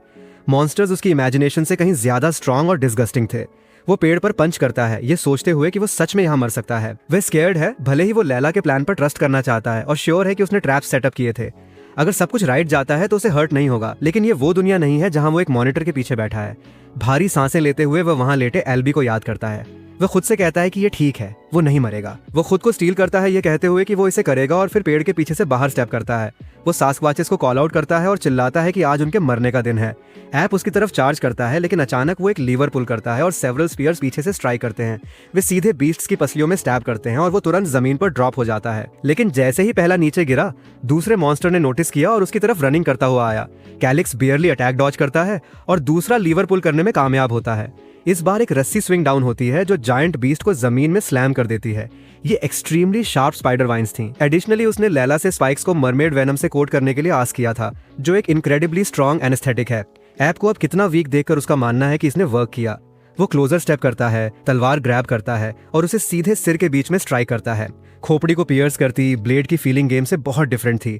जब वो तलवार बाहर खींचता है तो वो केचप में शावर्ड हो जाता है। पूरी चीज डिस्गस्टिंग थी। उसने कभी इमेजिन नहीं किया था कि उसे इतनी दूर जाना पड़ेगा, लेकिन वहां वो क्रीचर्स की लाइव्स ले रहा था। वो फिर दूसरे बीस्ट की तरफ मूव करता है और दोबारा स्ट्राइक करता है, ये कहते हुए कि वे डिटेस्टेबल हैं। लेकिन जब वो अपना छोटा मोनोलॉग कर रहा होता है, एक गॉब्लिन ऊपर से वॉच कर रहा होता है। मॉन्स्टर पीछे से उस पर स्नीक अप करता है और रिएक्ट करने का टाइम नहीं होता। लांस स्पर्ट करता है और जब वह मुड़ता है तो कोई उसके फ्रंट में जंप कर चुका होता है। वो जमीन पर गिर जाता है जैसे ही गॉब्लिन अप्रोच करता है। जब वो साइड में देखता है तो वो एल्बी था, जिसने एक बार फिर उसे सेव किया था। मैन, ये बंदा सच में अच्छी शेप में नहीं है। कैलिक्स रेस से कंज्यूम्ड हो जाता है और गॉब्लिन पर चार्ज करता है। वो स्लैश करने की कोशिश करता है लेकिन लिटिल ग्रीन क्रीचर डक करता है और वो अटैक मिस कर देता है। मॉन्स्टर साइड स्टेप करता है और ऑलमोस्ट उसे स्लैश कर देता है। वो बियरली इसे अवॉइड करता है लेकिन उसकी शर्ट टर्न हो जाती है। वो रियलाइज करता है कि वो केवल इसलिए सर्वाइव कर पाया क्योंकि क्रीचर्स के आर्म्स शॉर्ट हैं। अपनी तलवार के दूसरे स्विंग के साथ उसका हाथ इस बात से शेक कर रहा है कि उसकी बॉडी कितनी वीक है। वो शांत होने की कोशिश करता है। कम से कम उसके पास क्रीचर की रीच से ट्वाइस रीच है। जब तक वो उसे क्लोज नहीं आने देता उसके पास विन करने का एक चांस है। अचानक गॉब्लिन दोबारा उसकी तरफ लंच करता है। इस बार वो तलवार स्विंग करता है और उसके कान को ग्रेज करता है। वो स्टैब होने ही वाला होता है जब वो साइड में डॉज करने में कामयाब होता है। वो रियलाइज करता है कि उसने ऑलमोस्ट एक आर्म लूज कर दिया था। इससे पहले कि वो रिकवर कर पाता, मॉन्स्टर पहले से ही दोबारा उसकी तरफ आ रहा होता है। दूसरा स्लैश और उसके कान पर दूसरा निक। दोबारा गॉब्लिन उसके कंधे के लिए जाता है लेकिन इस बार वो उसके हाथ को किक करता है। जिस मोमेंट क्रीचर डिसॉर्म होता है वो उसके मरने के लिए चिल्लाता है और ब्लेड को उसके चेस्ट में ड्राइव कर देता है।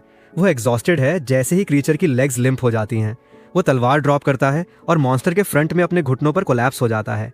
उसने अपने ही हाथों से जो किया था उसे देखकर वह वॉमिट करना स्टार्ट कर देता है। ये गेम से कंप्लीटली डिफरेंट था और उसने जेन्युइनली सोचा था कि वो मरने जा रहा है। अचानक सिस्टम जनरल अपर होता है उसे कॉन्ग्रेचुलेट करते हुए। उसने अपने से कहीं ज्यादा स्ट्रॉन्ग एक मॉन्स्टर को डिफीट किया था और एडिशनल रिवॉर्ड्स रिसीव करेगा। एडिशनली उसने एक F क्लास मॉन्स्टर को भी डिफीट किया था। इसके साथ उसका लेवल 8 से 11 राइज हो जाता है। अचानक कोई उसे आवाज देता है और जब वो साइड देखता है तो वो क्रोट है जो पूछ रहा है कि क्या वो ओके है। लेकिन वो जल्दी ही डेड सास्क्वाचेस और इम्पैल्ड गॉब्लिन को नोटिस करता है। क्रोट उसके चारों तरफ सर्कल करता है, ये जानना चाहते हुए कि क्या वो सच में हर्ट नहीं हुआ था। तभी कैलिक्स पूछता है कि ग्रुप के बाकी लोग कैसे कर रहे हैं। क्रोट रिप्लाई करता है कि उनके 2 सास्क्वाचेस किल करने के बाद बाकी फ्ली कर गए आउट ऑफ लक। लेकिन कैलिक्स जानता है कि ये लक नहीं था, ये लैला का प्लान था। तभी उसे कुछ याद आता है और पूछता है कि जो सोल्जर उसके साथ था वो कहाँ है। क्रोट पूछता है कि क्या उसका मतलब अल्बू है और हमारा लड़का हाँ कहता है। वो फिर साइड में पॉइंट करता है और कहता है कि वो ठीक वहीं खड़ा है। कैलिक्स जानता था कि मिशन पर किसी का न मरना इम्पॉसिबल था लेकिन अल्बू की बॉडी देखकर वो माफी मांगता है। वह खुद को ब्लेम करता है, ये कहते हुए कि उसे और केयरफुल होना चाहिए था। क्रोट वहां खड़ा ऑब्जर्व करता है। फिर वो कहता है कि ये कैलिक्स का फॉल्ट नहीं था। इसके अलावा अल्बू बैटलफील्ड पर ऑनरेबली मरा था लेकिन कैलिक्स उसे रिडिकुलस होना स्टॉप करने के लिए कहता है। डेथ बस डेथ थी, इसमें ऑनरेबल जैसा कुछ नहीं था। क्रोट जानता है कि ये फर्स्ट टाइम है जब लड़के ने अपना सबऑर्डिनेट लूज किया है और समझता है कि वो कैसा फील करता है। लेकिन सून आफ्टर और बॉडीज उसके सामने लाई जाती हैं। कैलिक्स फ्रीज हो जाता है और पूछता है कि एंड में क्या हुआ। क्रोट कहता है कि 3 मरे और एक इंजर्ड हुआ, जो सर्कमस्टांसेस को देखते हुए एक गुड आउटकम था। लेकिन कैलिक्स केवल यही सोच सकता है कि ये सब उसका फॉल्ट है। उसे एक्सपोज होने के डर के बिना इस दुनिया के बारे में जो नॉलेज उसके पास है उसे फोर्स करना चाहिए था। इसके अलावा वो केवल लैला के ट्रैप्स और क्योंकि अल्बू ने उसे डिफेंड करने के लिए स्टेप इन किया था सर्वाइव कर पाया। वो अपनी मुट्ठियां भींचता है और चिल्लाना बिगिन करता है जबकि सभी सोल्जर्स उसे वॉच करते हैं। वो फिर पूछता है कि बैटलफील्ड पर बॉडीज के साथ क्या किया जाता है। क्रोट समझाता है कि अगर बॉडी बहुत बुरी कंडीशन में न हो तो वे उसे वापस ले जा सकते हैं। कैलिक्स सिंपली कहता है कि इसे करें नो मैटर वे किस स्टेट में हो। जैसे ही क्रोट ऑर्डर देने के लिए मुड़ता है वो हर किसी को रोते हुए नोटिस करता है। सोल्जर्स मूव्ड थे क्योंकि इस दुनिया में एक रईस के लिए अपने सर्वेंट्स की केयर करना कॉमन नहीं था। वे जैसे एक्ट कर रहे थे उसे देखकर उन्होंने कसम खाई कि वे किसी भी कॉस्ट पर उसकी लाइफ प्रोटेक्ट करेंगे। क्रोट ने नोटिस किया कि हर किसी के एक्सप्रेशंस चेंज हो गए थे। कम से कम लड़के ने उनके दिलों का एक बिट विन कर लिया था। कुछ समय बाद क्रोट हमारे लड़के को अप्रोच करता है। वो कहता है कि वे लीव करने के लिए रेडी हैं और बस सिग्नल का वेट कर रहे हैं। कैलिक्स नोटिस करता है कि वे उसे डिफरेंटली देख रहे हैं। उनका डिटर्मिनेशन देखकर वह जानता था कि यह गिल्टी फील करने का टाइम नहीं था। उसे हर किसी को फ्यूचर के लिए होप देनी थी। उसने फिर सास्क्वाचेस के अगेंस्ट बैटल में हर किसी की परफॉर्मेंस को प्रेज किया। अब वे जितनी जल्दी हो सके अपने डेस्टिनेशन की तरफ हेड करेंगे। हालांकि वे किसी को नेग्लेक्ट या अबंडन नहीं करेंगे जो इंजर्ड था। मैन चिल्लाते हैं कि वे समझते हैं और फिर हम देखते हैं कि 1 घंटे पहले क्या हुआ था। लैला अप्रोच कर रही थी जब एक सास्क्वाच ने उसकी तरफ लंच किया। हमेशा की तरह स्ट्रांग होकर वो इसे डॉज करती है लेकिन उसने एक्सपेक्ट नहीं किया था कि वे उसे इतनी जल्दी नोटिस कर लेंगे। वो एक रस्सी से अटैच्ड एक खंजर थ्रो करती है और दूसरी साइड लीप करती है, सास्क्वाच के अटैक को डॉज करते हुए और एक ब्रांच पर क्लाइंब करते हुए। इसके साथ वो पाथ ब्लॉक करती है और वापस जमीन पर जंप डाउन करती है। जब वो चारों तरफ मुड़ती है और बीस्ट उसकी तरफ आता है, अचानक फेस फर्स्ट एक ट्रैप में स्मैश हो जाता है। इसे इमोबिलाइज्ड पाकर उसे बस इसे फिनिश ऑफ करना था, लेकिन मॉन्स्टर मूव करना जारी रखता है और यहाँ तक कि एक पेड़ ग्रैब करता है उसे जमीन से बाहर पुल करते हुए। उसने इसकी एक्सपेक्ट नहीं की थी। जायंट एक क्रशिंग हग के लिए आता है लेकिन वो इसे इजीली डॉज करती है। साइड में स्लाइड करते हुए वो उसकी गर्दन के चारों तरफ रस्सी रैप करना स्टार्ट करती है। इससे पहले कि बीस्ट इसे रियलाइज कर पाता उसका गला पहले से ही घोंटा जा रहा होता है। किसी तरह वो इसे वर्क कराने में कामयाब रही थी। वो सोच भी नहीं सकती थी कि इस ऐप के लिए उन मॉन्स्टर टेंडेंस के माध्यम से ब्रेक करना पॉसिबल होगा। इसके अलावा रस्सियां इतनी थिन थीं कि वो अपने हाथों से ग्रैब नहीं कर सकता था। तभी वो नोटिस करती है कि गला घोंटे जाने के बावजूद ये अभी भी पेड़ों को नॉक ओवर कर रहा है। वो थोड़ी शॉक्ड है और डिसाइड करती है कि उसे इसे क्विकली फिनिश करना होगा। कैलिक्स ने जो कहा था उसके अकॉर्डिंग उसे बस वेनम को सीधे उसके ब्लड स्ट्रीम में इंजेक्ट करना था। एक बार फिर ऐप एक स्मैश के लिए आता है, लेकिन वो डॉज करती है और उसके पीछे स्लिप हो जाती है। वो एक नीडल बाहर खींचती है और उसे सीधे मॉन्स्टर की नैप में ड्राइव कर देती है। उसने वो सब किया था जो उसने उसे करने के लिए कहा था, लेकिन वो श्योर नहीं थी कि ये एक्चुअली वर्क करेगा। अब उसका एकमात्र ऑप्शन प्रे करना था कि इसने वर्क किया। ऐप हालांकि शांत होता हुआ नहीं दिखता और तब तक थ्रैश करना जारी रखता है जब तक कि पेड़ शैटर नहीं हो जाते। फिर वो रियलाइज करती है कि वेनम उतना अच्छा वर्क नहीं कर रहा है जितना एक्सपेक्टेड था, या रादर ये वर्क कर रहा है क्योंकि ऐप की आंखें रोल बैक हो जाती हैं और वो जमीन पर फेस फर्स्ट क्रैश हो जाता है। वो इम्प्रेस्ड है कि इसने एक्चुअली वर्क किया। जितना वो इसे एडमिट नहीं करना चाहती थी, वो ब्लॉन्ड ब्रैड पोर्शन के बारे में उससे कहीं ज्यादा जानता था।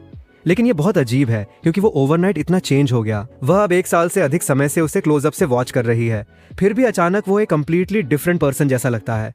कम से कम वो होप करती है कि यह बेटर के लिए हो। आखिरकार उसने कभी नहीं सोचा था कि उसे दोबारा रिवेंज लेने का चांस मिलेगा, लेकिन शायद अब यह पॉसिबल है। वापस वैगन्स पर कैलिक्स पीछे ग्लांस करता है। कुछ सोल्जर्स जो सरवाइव कर गए वे अभी भी एग्जॉस्टेड और बीटन अप हैं। कैलिक्स क्रोट से कहता है कि वे यहाँ स्टॉप करने जा रहे हैं और क्रोट कहता है कि वो समझता है। जैसे ही सोल्जर्स पेड़ों के चारों तरफ बैठते हैं, कैलिक्स अप्रोच करता है और उन्हें कुछ पोशंस ऑफर करता है। वे हिचकिचाते हैं क्योंकि वे बहुत एक्सपेंसिव हैं, लेकिन हमारा लड़का बस बोतलें उनकी तरफ टॉस करता है और उनसे कहता है कि पहले ही ड्रिंक अप कर लें। तभी कोई उसके पीछे आता है और पूछता है कि वो क्या कर रहा है। कैलिक्स पहले से जानता था कि कोई इस बारे में कंप्लेन करेगा। क्रोट उससे कहता है कि यहाँ तक कि एक लो रैंक पोशन भी एक्सट्रीमली एक्सपेंसिव है। ये वाले रसेल ने स्पेसिफिकली उसके लिए प्रिपेयर किए थे। आखिरकार इन जैसी 10 बोतलें उनके घराने के आधे रिजर्व्स कॉस्ट करती हैं। गुस्से में कैलिक्स पूछता है कि क्या वो उससे कह रहा है कि हर किसी को सफर करने दे, जबकि ये पोशंस बस वहां बैठे रहें। क्रोट अनकंफर्टेबल दिखता है और कहता है कि उसका एग्जैक्टली वो मतलब नहीं था।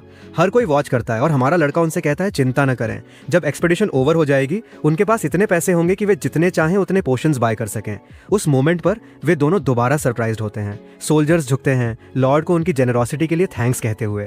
क्लूलेस कैलिक्स के पास वर्ड्स नहीं है। मीन टाइम क्रोट नोटिस करता है कि अब उन सोल्जर्स ने ट्रूली उसके लिए अपनी लाइफ देने का डिसाइड कर लिया है। हमारा लड़का उससे कहता है कि वो डम स्माइल अपने चेहरे से वाइप करे और मूव आउट करने के लिए रेडी हो जाए।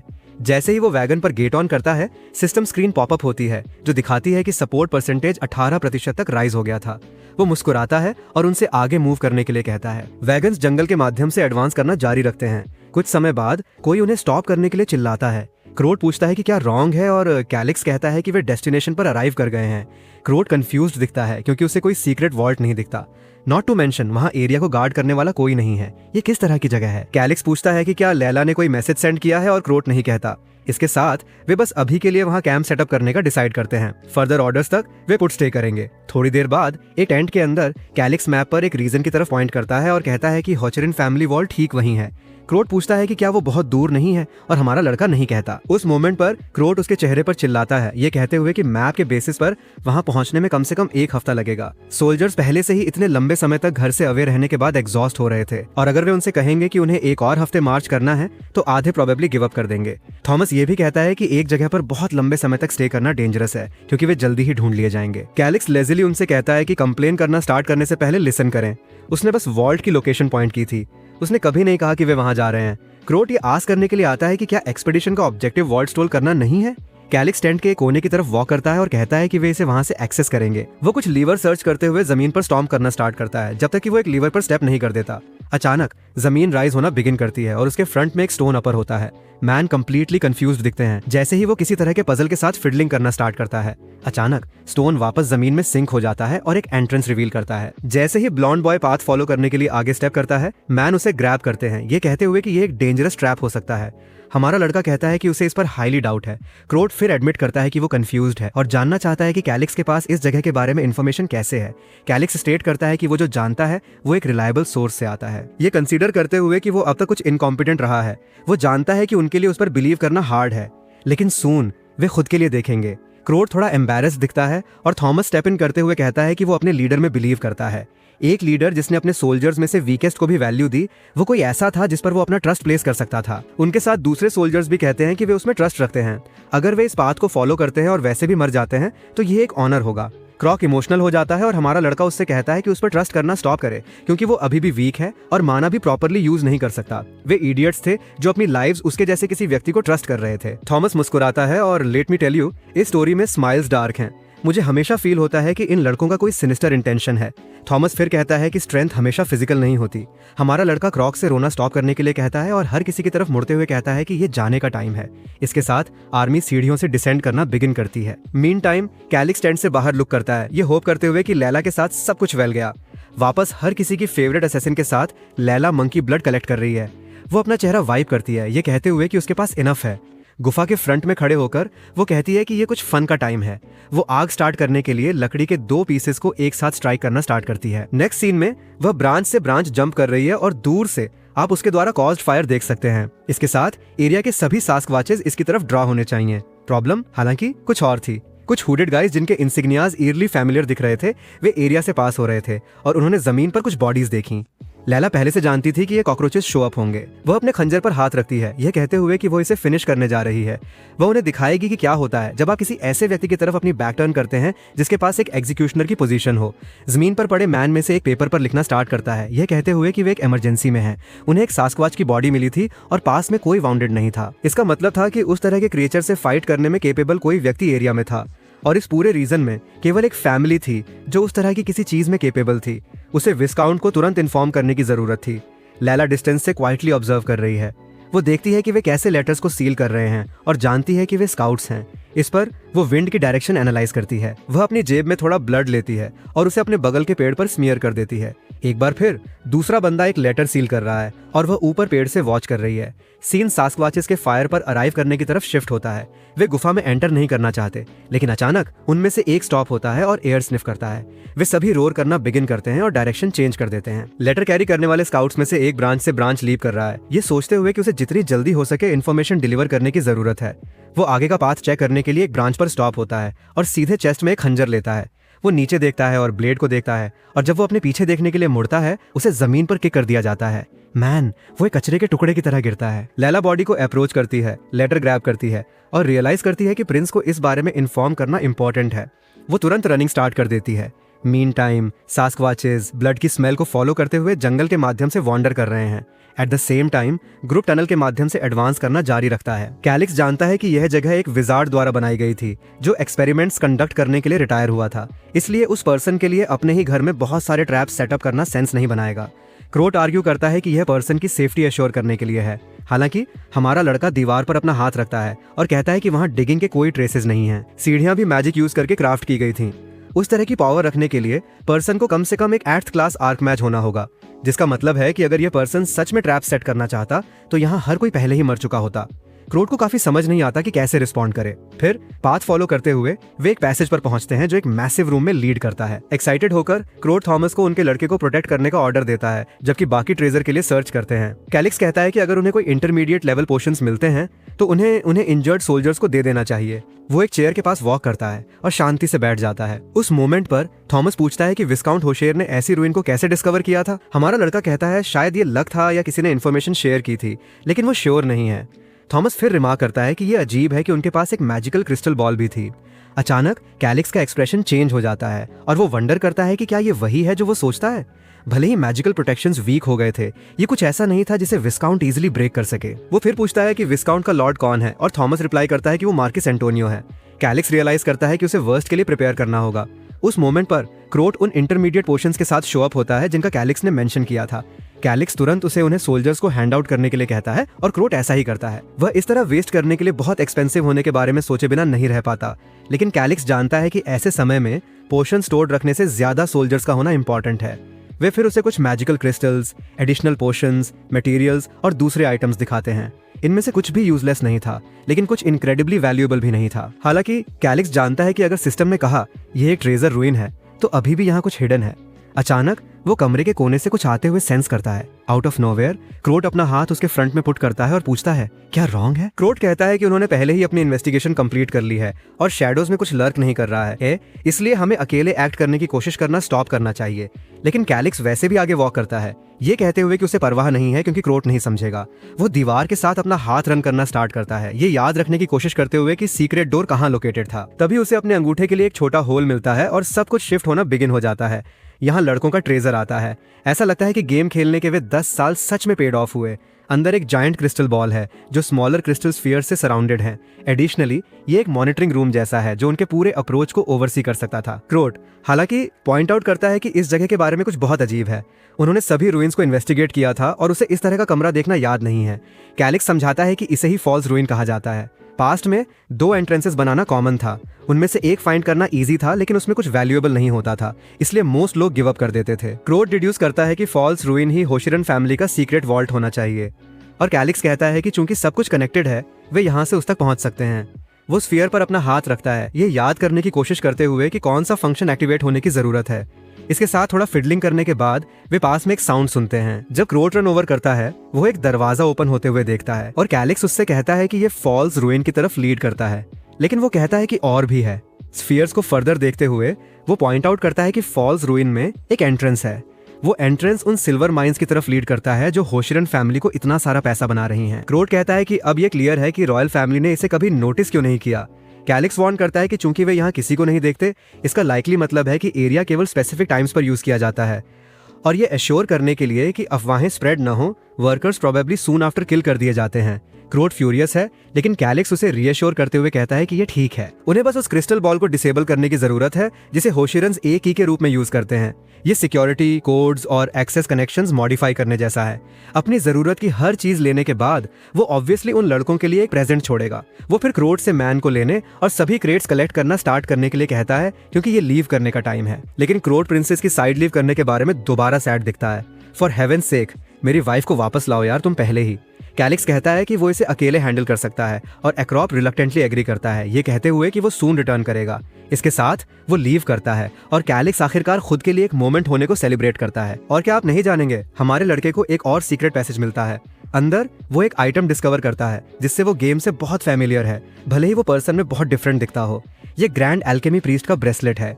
यहाँ ट्रांसलेशन गार्बेज है इस्मत और मैं गार्बेज ट्रांसलेशन को ट्रांसलेट कर रहा हूँ। सो ये पिक्यूलियर है। इसका इफेक्ट ये है कि जब आप मौत की कगार पर होते हैं ये एक प्रोटेक्टिव बैरियर एक्टिवेट करता है जो 2 घंटे तक लास्ट करता है।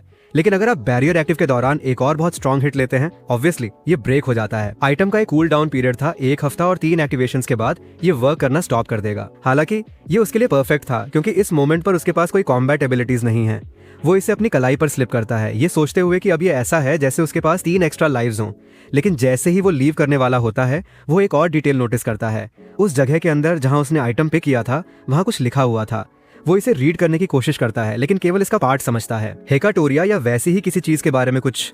प्रॉब्लम यह है कि बाकी का मैसेज उसके लिए इनडेसिफरेबल है।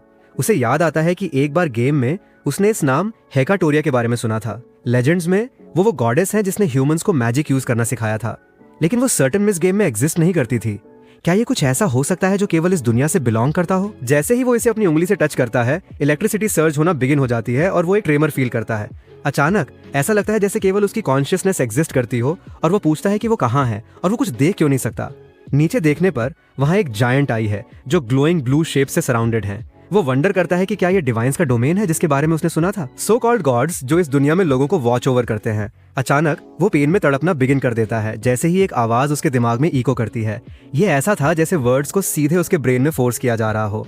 एक रेड हेयर्ड वुमन की आवाज कहती है कि ये रॉन्ग और इनह्यूमन है, लेकिन एनर्जी सोर्सेज में से एक रिप्लाई करता है कि वहाँ कोई ह्यूमंस नहीं थे। ये हेकाटोरिया को वार्न करता है कि मैटर पहले ही वोट द्वारा सेटल किया जा चुका था, उसे पैक्ट ब्रेक करने के बारे में नहीं सोचना चाहिए। वुमन प्रोटेस्ट करती है ये कहते हुए कि ये वायलेंस है और वो इससे एग्री नहीं करेगी। दूसरी आवाज कहती है कि अगर वो ह्यूमन बनने के लिए इतनी बैडली चाहती है तो उसकी विश ग्रांट कर दी जाएगी।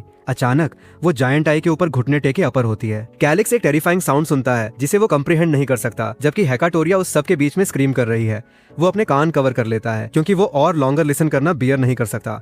आवाजें डिक्लेयर करती हैं कि हेकाटोरिया अब एक डेमीगॉड के रैंक तक फॉल कर चुकी है। उसे उसके ओल्ड नाम से कॉल करना अब एप्रोप्रिएट नहीं होगा। अब से वो हेट्रेड का एक ऑब्जेक्ट बनेगी जिसे उन्हीं इंसेक्ट्स द्वारा मिजरेबल मैडनेस में ड्राइव किया जाएगा जिन्हें वो अडोर करती थी। वे उस मोमेंट पर उसके चेहरे का एक्सप्रेशन देखने के लिए ईगर थे। अचानक कैलिक्स खुद को वापस कमरे में पाता है। मैं कंफ्यूज्ड हूँ, वो कंफ्यूज्ड है, आप कंफ्यूज्ड हैं। ये निश्चित रूप से ऑथर का इंटेंट होना चाहिए। Out of nowhere system window popup होती है और कैलिक्स शॉक्ड है। उसने हेकाटोरिया की फर्स्ट अथॉरिटी का एक फ्रैगमेंट अटेन कर लिया था। ये एक ऐसी स्किल लगती है जो सभी नियर बाय एनिमीज को area of effect damage deal करती है। डैमेज उसके लेवल पर स्केल करता है और इसे डॉज करना इम्पॉसिबल है। हालांकि जितने ज्यादा एनिमीज होंगे ये ओवरऑल उतना ही कम डैमेज डील करेगी। कैलिक्स जानता है कि एबिलिटीज नॉर्मली रैंक F से रैंक S तक रेंज करती हैं, लेकिन जब सो कॉल्ड यूनिक एबिलिटीज की बात आती है तो एक्सेप्शंस होते हैं और उससे भी परे अथॉरिटी एबिलिटीज होती हैं जो और भी डिस्टिंक्ट हैं। ये एक ऐसी पावर है जिसे केवल X क्लास इंडिविजुअल्स या जिन्हें डेमीगॉड्स के रूप में जाना जाता है यूज कर सकते हैं। इनफैक्ट एक अथॉरिटी डेवलप करना ही X क्लास तक पहुंचने का एकमात्र तरीका है। दूसरी सिस्टम विंडो अपर होती है, ये स्टेट करते हुए कि उसने अथॉरिटी का एक फ्रैगमेंट एब्जॉर्ब कर लिया है। ये उसकी सोल का रैंक राइज करता है। कैलिक्स अब सर्टेन है कि जिसने उसे इस दुनिया में सेंड किया था वो हेकाटोरिया नाम की गॉडेस थी। वो जानता है कि केवल अथॉरिटी लेवल एबिलिटीज ही एक गॉड को हर्ट कर सकती हैं। परहैप्स वो होप कर रही है कि किसी तरह वो उसका रिवेंज लेगा। पागल बंदा अपने चेहरे पर हाथ रखकर हंसना स्टार्ट कर देता है, ये वंडर करते हुए कि क्या ये सच में इस गेम का फाइनल ऑब्जेक्टिव होने जा रहा है। ऑब्वियसली वो फील करता है जैसे उसे मैनिपुलेट किया जा रहा हो, लेकिन वो इसे एंड करने जा रहा है, चाहे वो चाहता हो या नहीं। उस मोमेंट पर क्रॉक रिटर्न करता है और पूछता है कि क्या वो डन है। कैलिक्स उससे सरप्राइज्ड न होने के लिए कहता है और क्रॉक कंफ्यूज्ड दिखता है। नेक्स्ट सीन में सब कुछ केओटिक और लाइवली है। उस कमरे में इतना सारा ट्रेजर था कि उन्हें इसे कलेक्ट करने के लिए और टाइम चाहिए था। बस कॉइन से फिल्ड चेस्ट का टोटल 30,000 से अधिक था। हमारा लड़का एक्साइटेड हो जाता है, ये उसकी एक्सपेक्टेशन से कहीं ज्यादा है। और क्रॉक कहता है कि इसके अलावा सिल्वर बार्स के साथ सेवरल क्रेट्स हैं जिनकी वर्थ लगभग 1 लाख गोल्ड कॉइन्स हैं। एकमात्र प्रॉब्लम ये है कि बस इस एक्सपीडिशन के साथ इतना सारा लूट ट्रांसपोर्ट करना इजी नहीं होगा। कैलिक्स सोचता है कि उसने कभी इमेजिन नहीं किया था कि सबसे बड़ी प्रॉब्लम कैरी करने के लिए बहुत सारा ट्रेजर होना होगी, लेकिन उसके लिए इससे कोई फर्क नहीं पड़ता कि वहाँ कितना है। ये कोई प्रॉब्लम नहीं होगी क्योंकि जब उसने गॉब्लिन को किल किया था उसने इन्वेंट्री एबिलिटी गेन की थी। वो खुद से ग्रिन करते हुए पूरी तरह कॉन्फिडेंट फील कर रहा है, जबकि क्रोट उसकी एक्साइटमेंट पर वंडर करता है। कैलिक्स सिंपली उससे क्रेट्स को क्लोजर लाने के लिए कहता है, बाकी वो हैंडल कर लेगा। क्रोट पूछता है कि क्या उसके फ्रंट में सब कुछ अकाउंटेड फॉर है और आदमी इसे कंफर्म करता है। कैलिक्स फिर उससे रिटर्न जर्नी के लिए हर किसी को प्रिपेयर करने के लिए कहता है। क्रोट एग्री करता है, भले ही उसे कोई आइडिया नहीं है कि लड़का क्या प्लान कर रहा है, लेकिन कैलिक्स जानता है कि इस दुनिया में प्लेयर्स और एबिलिटीज का कॉन्सेप्ट एग्जिस्ट नहीं करता। इन्वेंट्री क्या है ये एक्सप्लेन करने में बहुत लंबा समय लगेगा, सो एक्सप्लेन करने के बजाय वो बस इसे वर्क कराएगा। उस मोमेंट पर क्रोट कहता है कि हर कोई आउटसाइड है, लेकिन पूछता है कि वे क्रेट्स के साथ क्या करने जा रहे हैं। कैलिक्स ब्रेसलेट दिखाता है और कहता है कि उसने इसे वहां ऑब्टेन किया था। इसमें एक स्पेस मैजिक एबिलिटी है। ये एक एक्सट्रीमली रेयर आर्टिफैक्ट है जिसमें सभी क्रेट स्टोर करने के लिए पर्याप्त रूम है। क्रोट की आंखें वाइड हो जाती हैं और वो पूछता है कि कैलिक्स को ऐसी चीज कहां से मिली। हमारा लड़का सिंपली उससे कीप क्वाइट रहने और अपना सीक्रेट रखने के लिए कहता है। वो कहता है कि ट्रूली इतनी वैल्यूएबल चीज को समझना डेंजरस होगा अगर दूसरों को पता चल गया। वो फिर कहता है कि वो हेडिंग आउट कर रहा है और क्रोट अभी भी स्तब्ध होकर एग्री करता है। कैलिक्स लीव करते हुए उसे थैंक्स कहता है। अब उसे ऑब्जेक्टिव पर फोकस करने की जरूरत थी। इन्वेंट्री के बारे में सोचते हुए सिस्टम विंडो पॉपअप होती है। वो वंडर करता है कि क्या ये गेम जितना सिंपल होने जा रहा है। वो क्रेट्स में से एक को टच करता है और तुरंत ये इन्वेंट्री में सिल्वर बार्स के रूप में अपर हो जाता है। ये उसकी इमेजिनेशन जितना इजी दिखता है और वो अपनी इन्वेंट्री लोड करना बिगिन कर देता है। मैन बच्चा माइनक्राफ्ट की तरह है जो सब कुछ 99 के पाइल्स में स्टैक कर रहा है। सभी ट्रेजर कलेक्ट होने के साथ ये रिटर्न करने का टाइम था। वो सीढ़ियां क्लाइम करता है और मैन उसका वेलकम करते हैं, ये कहते हुए कि हर कोई वापस जर्नी के लिए रेडी है। लेकिन कैलिक्स चारों तरफ लुक कर रहा है। वो जानना चाहता है कि क्या लैला अभी तक रिटर्न नहीं हुई है। क्रोट नहीं कहता है और सवाल करता है कि क्या परहैप्स उसने उन्हें बिट्रे किया और फ्ली कर गई। यही वजह है कि उसने शुरुआत से ही उस पर कभी ट्रस्ट नहीं किया। कैलिक्स उससे रियलिटी में वेकअप होने के लिए कहता है। ये कोई कोइंसिडेंस नहीं था कि सास्क्वाचेस फाइट के दौरान उसी एग्जैक्ट मोमेंट पर फ्ली कर गए। क्या हुआ था ये एक्सप्लेन करने के बाद हर कोई शॉक्ड दिखता है। क्रोट कहता है कि अकेले सास्क्वाचेस के नेस्ट पर अटैक करना एक सुसाइड मिशन था। भले ही वो लड़की को पसंद नहीं करता था, वो नहीं चाहता था कि वो इस तरह मरे।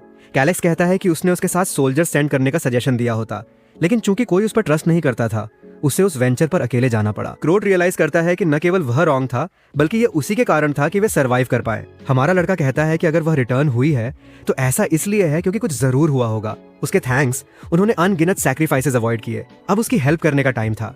हर कोई अटेंशन पर खड़ा है।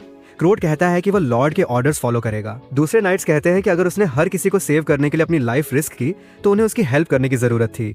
मीन टाइम क्लूलेस सर्वेंट बस यही सोच रहा है कि इस मिशन में सब कुछ ट्रबल रहा है, कम से कम अब एक नाइट के रूप में वो अपनी ड्यूटी कंप्लीट करेगा। कैलेक्स उन्हें उसकी सर्च करने के लिए एक स्क्वाड में स्प्लिट होने का ऑर्डर देता है, जबकि बाकी रूइन में हाइड करेंगे। वो दो पॉसिबिलिटीज पर कंसीडर कर रहा है कि लैला के साथ क्या हुआ होगा, या तो उसे सास्क्वाच लीडर द्वारा परस्यू किया गया था या उस ऑर्गेनाइजेशन द्वारा जिससे वो बिलोंग करती है। इस मोमेंट पर वो अभी भी बिलीव करता है कि ये सास्क्वाचेस हैं, क्योंकि कोई और परस्यूअर्स अभी तक शो अप नहीं हुए हैं। इसके अलावा उसे सर्टेन है कि वो इतनी केयरफुल है कि एक्ट में न पकड़ी जाए। प्रॉब्लम अब ये फिगर आउट करना है कि उसे कैसे ढूंढा जाए। क्रोड पूछता है कि वे आगे क्या करेंगे और कैलेक्स चेक करता है कि हर कोई रेडी है। अभी के लिए प्लान सीधे सास्क्वाच बेस की तरफ हेड करना और उन मंकीज का रिवेंज लेना स्टार्ट करना था।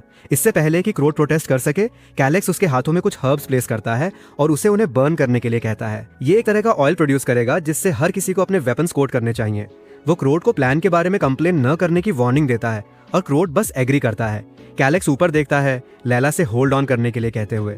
कुछ समय बाद वे सास्क्वाचेस बेस पर स्पाई करते हैं। उन्हें श्योर है कि अंदर केवल फीमेल्स और चिल्ड्रेन हैं। कैलेक्स कहता है कि वे पहले अंदर वालों को किल करेंगे और सून इनफ मेल्स गुफा की तरफ रश करेंगे। लेकिन मैन अनईजी दिखते हैं और पूछते हैं कि क्या ये सच में ओके है, क्योंकि वो जानता है कि क्रीचर्स कितने डेंजरस हैं। हमारा लड़का उनसे खुद देखने के लिए कहता है कि उनके वेपन्स पर पोशन कितना पावरफुल है। इसके साथ वे आगे स्टेप करते हैं और सास्क्वाचेस कुछ हियर करते हैं। पूरी आर्मी उनकी तरफ एडवांस करना बिगिन कर देती है। जैसे ही फाइट बिगिन होती है, कैलेक्स दूसरों को अप्रोच करते हुए सुनता है। वे गुफा की तरफ रन करते हैं और कैलेक्स सेंस करता है कि अब उनका टर्न है। वे कुछ फुटप्रिंट्स फॉलो करते हैं और हमारा लड़का कहता है कि उसे श्योर है लैला इन क्रीचर्स द्वारा डिफीट नहीं होगी। यही वजह है कि वे सबसे लार्जेस्ट फुटप्रिंट्स फॉलो करेंगे। थॉमस की बैक पर राइड करते हुए वे रनिंग स्टार्ट करते हैं। रास्ते में थॉमस पूछता है कि क्या कैलेक्स को वुमन पसंद है। वो इसे गेट करता है। आखिरकार वो एक बहुत ही अट्रैक्टिव वुमन है। कैलेक्स उससे मिशन पर फोकस करने और मजाक करना स्टॉप करने के लिए कहता है, लेकिन थॉमस रिप्लाई करता है कि उसने कभी इमेजिन नहीं किया था कि वो इतनी डेंजरस किसी चीज के लिए वॉलंटियर करेगी। कैलेक्स रिस्पॉन्ड करता है कि ऐसा इसलिए है क्योंकि उसने रियलाइज किया कि उन्हें उसकी भी जरूरत थी। इस मोमेंट पर शिकेन फैमिली ही एकमात्र जगह है जो उसके लिए गुड है। लड़की के अपीयरेंस के बारे में सोचते हुए कैलेक्स जानता है कि अर्थ पर वो एक सेलिब्रिटी होती, लेकिन लैला को उसकी परवाह नहीं है। शायद ऐसा इसलिए है क्योंकि वो हमेशा सरवाइव करने की अर्जेंसी के साथ जीती आई है। इस गेम का पहला large level content invasion of जाबोरो कहलाता है और इन माउंटेन्स में जीने वाले फैक्शन ने उस इवेंट में एक डायरेक्ट रोल प्ले किया था। परहैप्स शुरुआत से ही सिल्वियो इंटेंशनली इस सब की प्लानिंग कर रहा था। गुफा के अंदर क्रोड अमेज्ड है कि वे विन कर गए।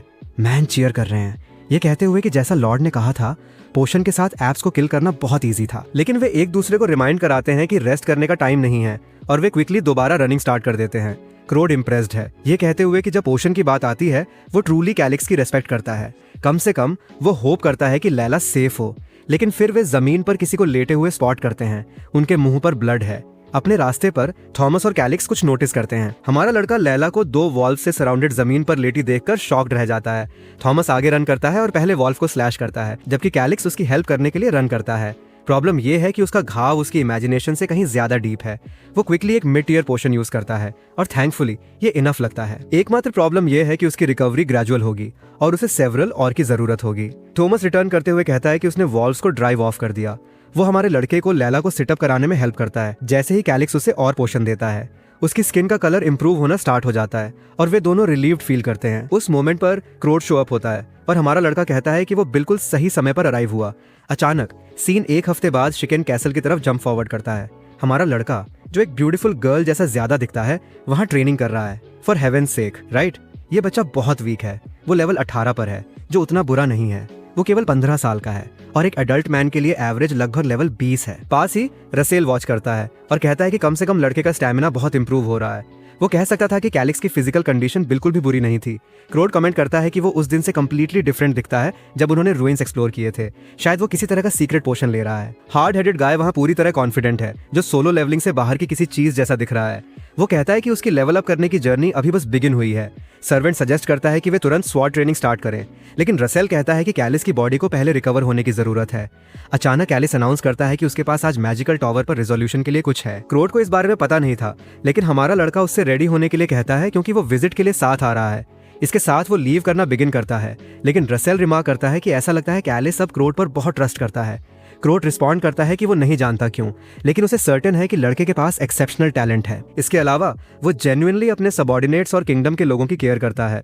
रसेल कमेंट करता है कि लेटली लड़के के एक्शंस और सोचने के तरीके को समझना हार्ड रहा है। क्रोट कहता है कि भले ही वो टैलेंटेड हो, उसे अभी भी गाइड करने के लिए एक मास्टर की जरूरत है। लेकिन रसेल काउंटर करता है कि अभी प्रायोरिटी कैलिस के लिए उसका ऑफिशियल टाइटल ऑब्टेन करना है। उसे कमिंग ऑफ एज सेरेमनी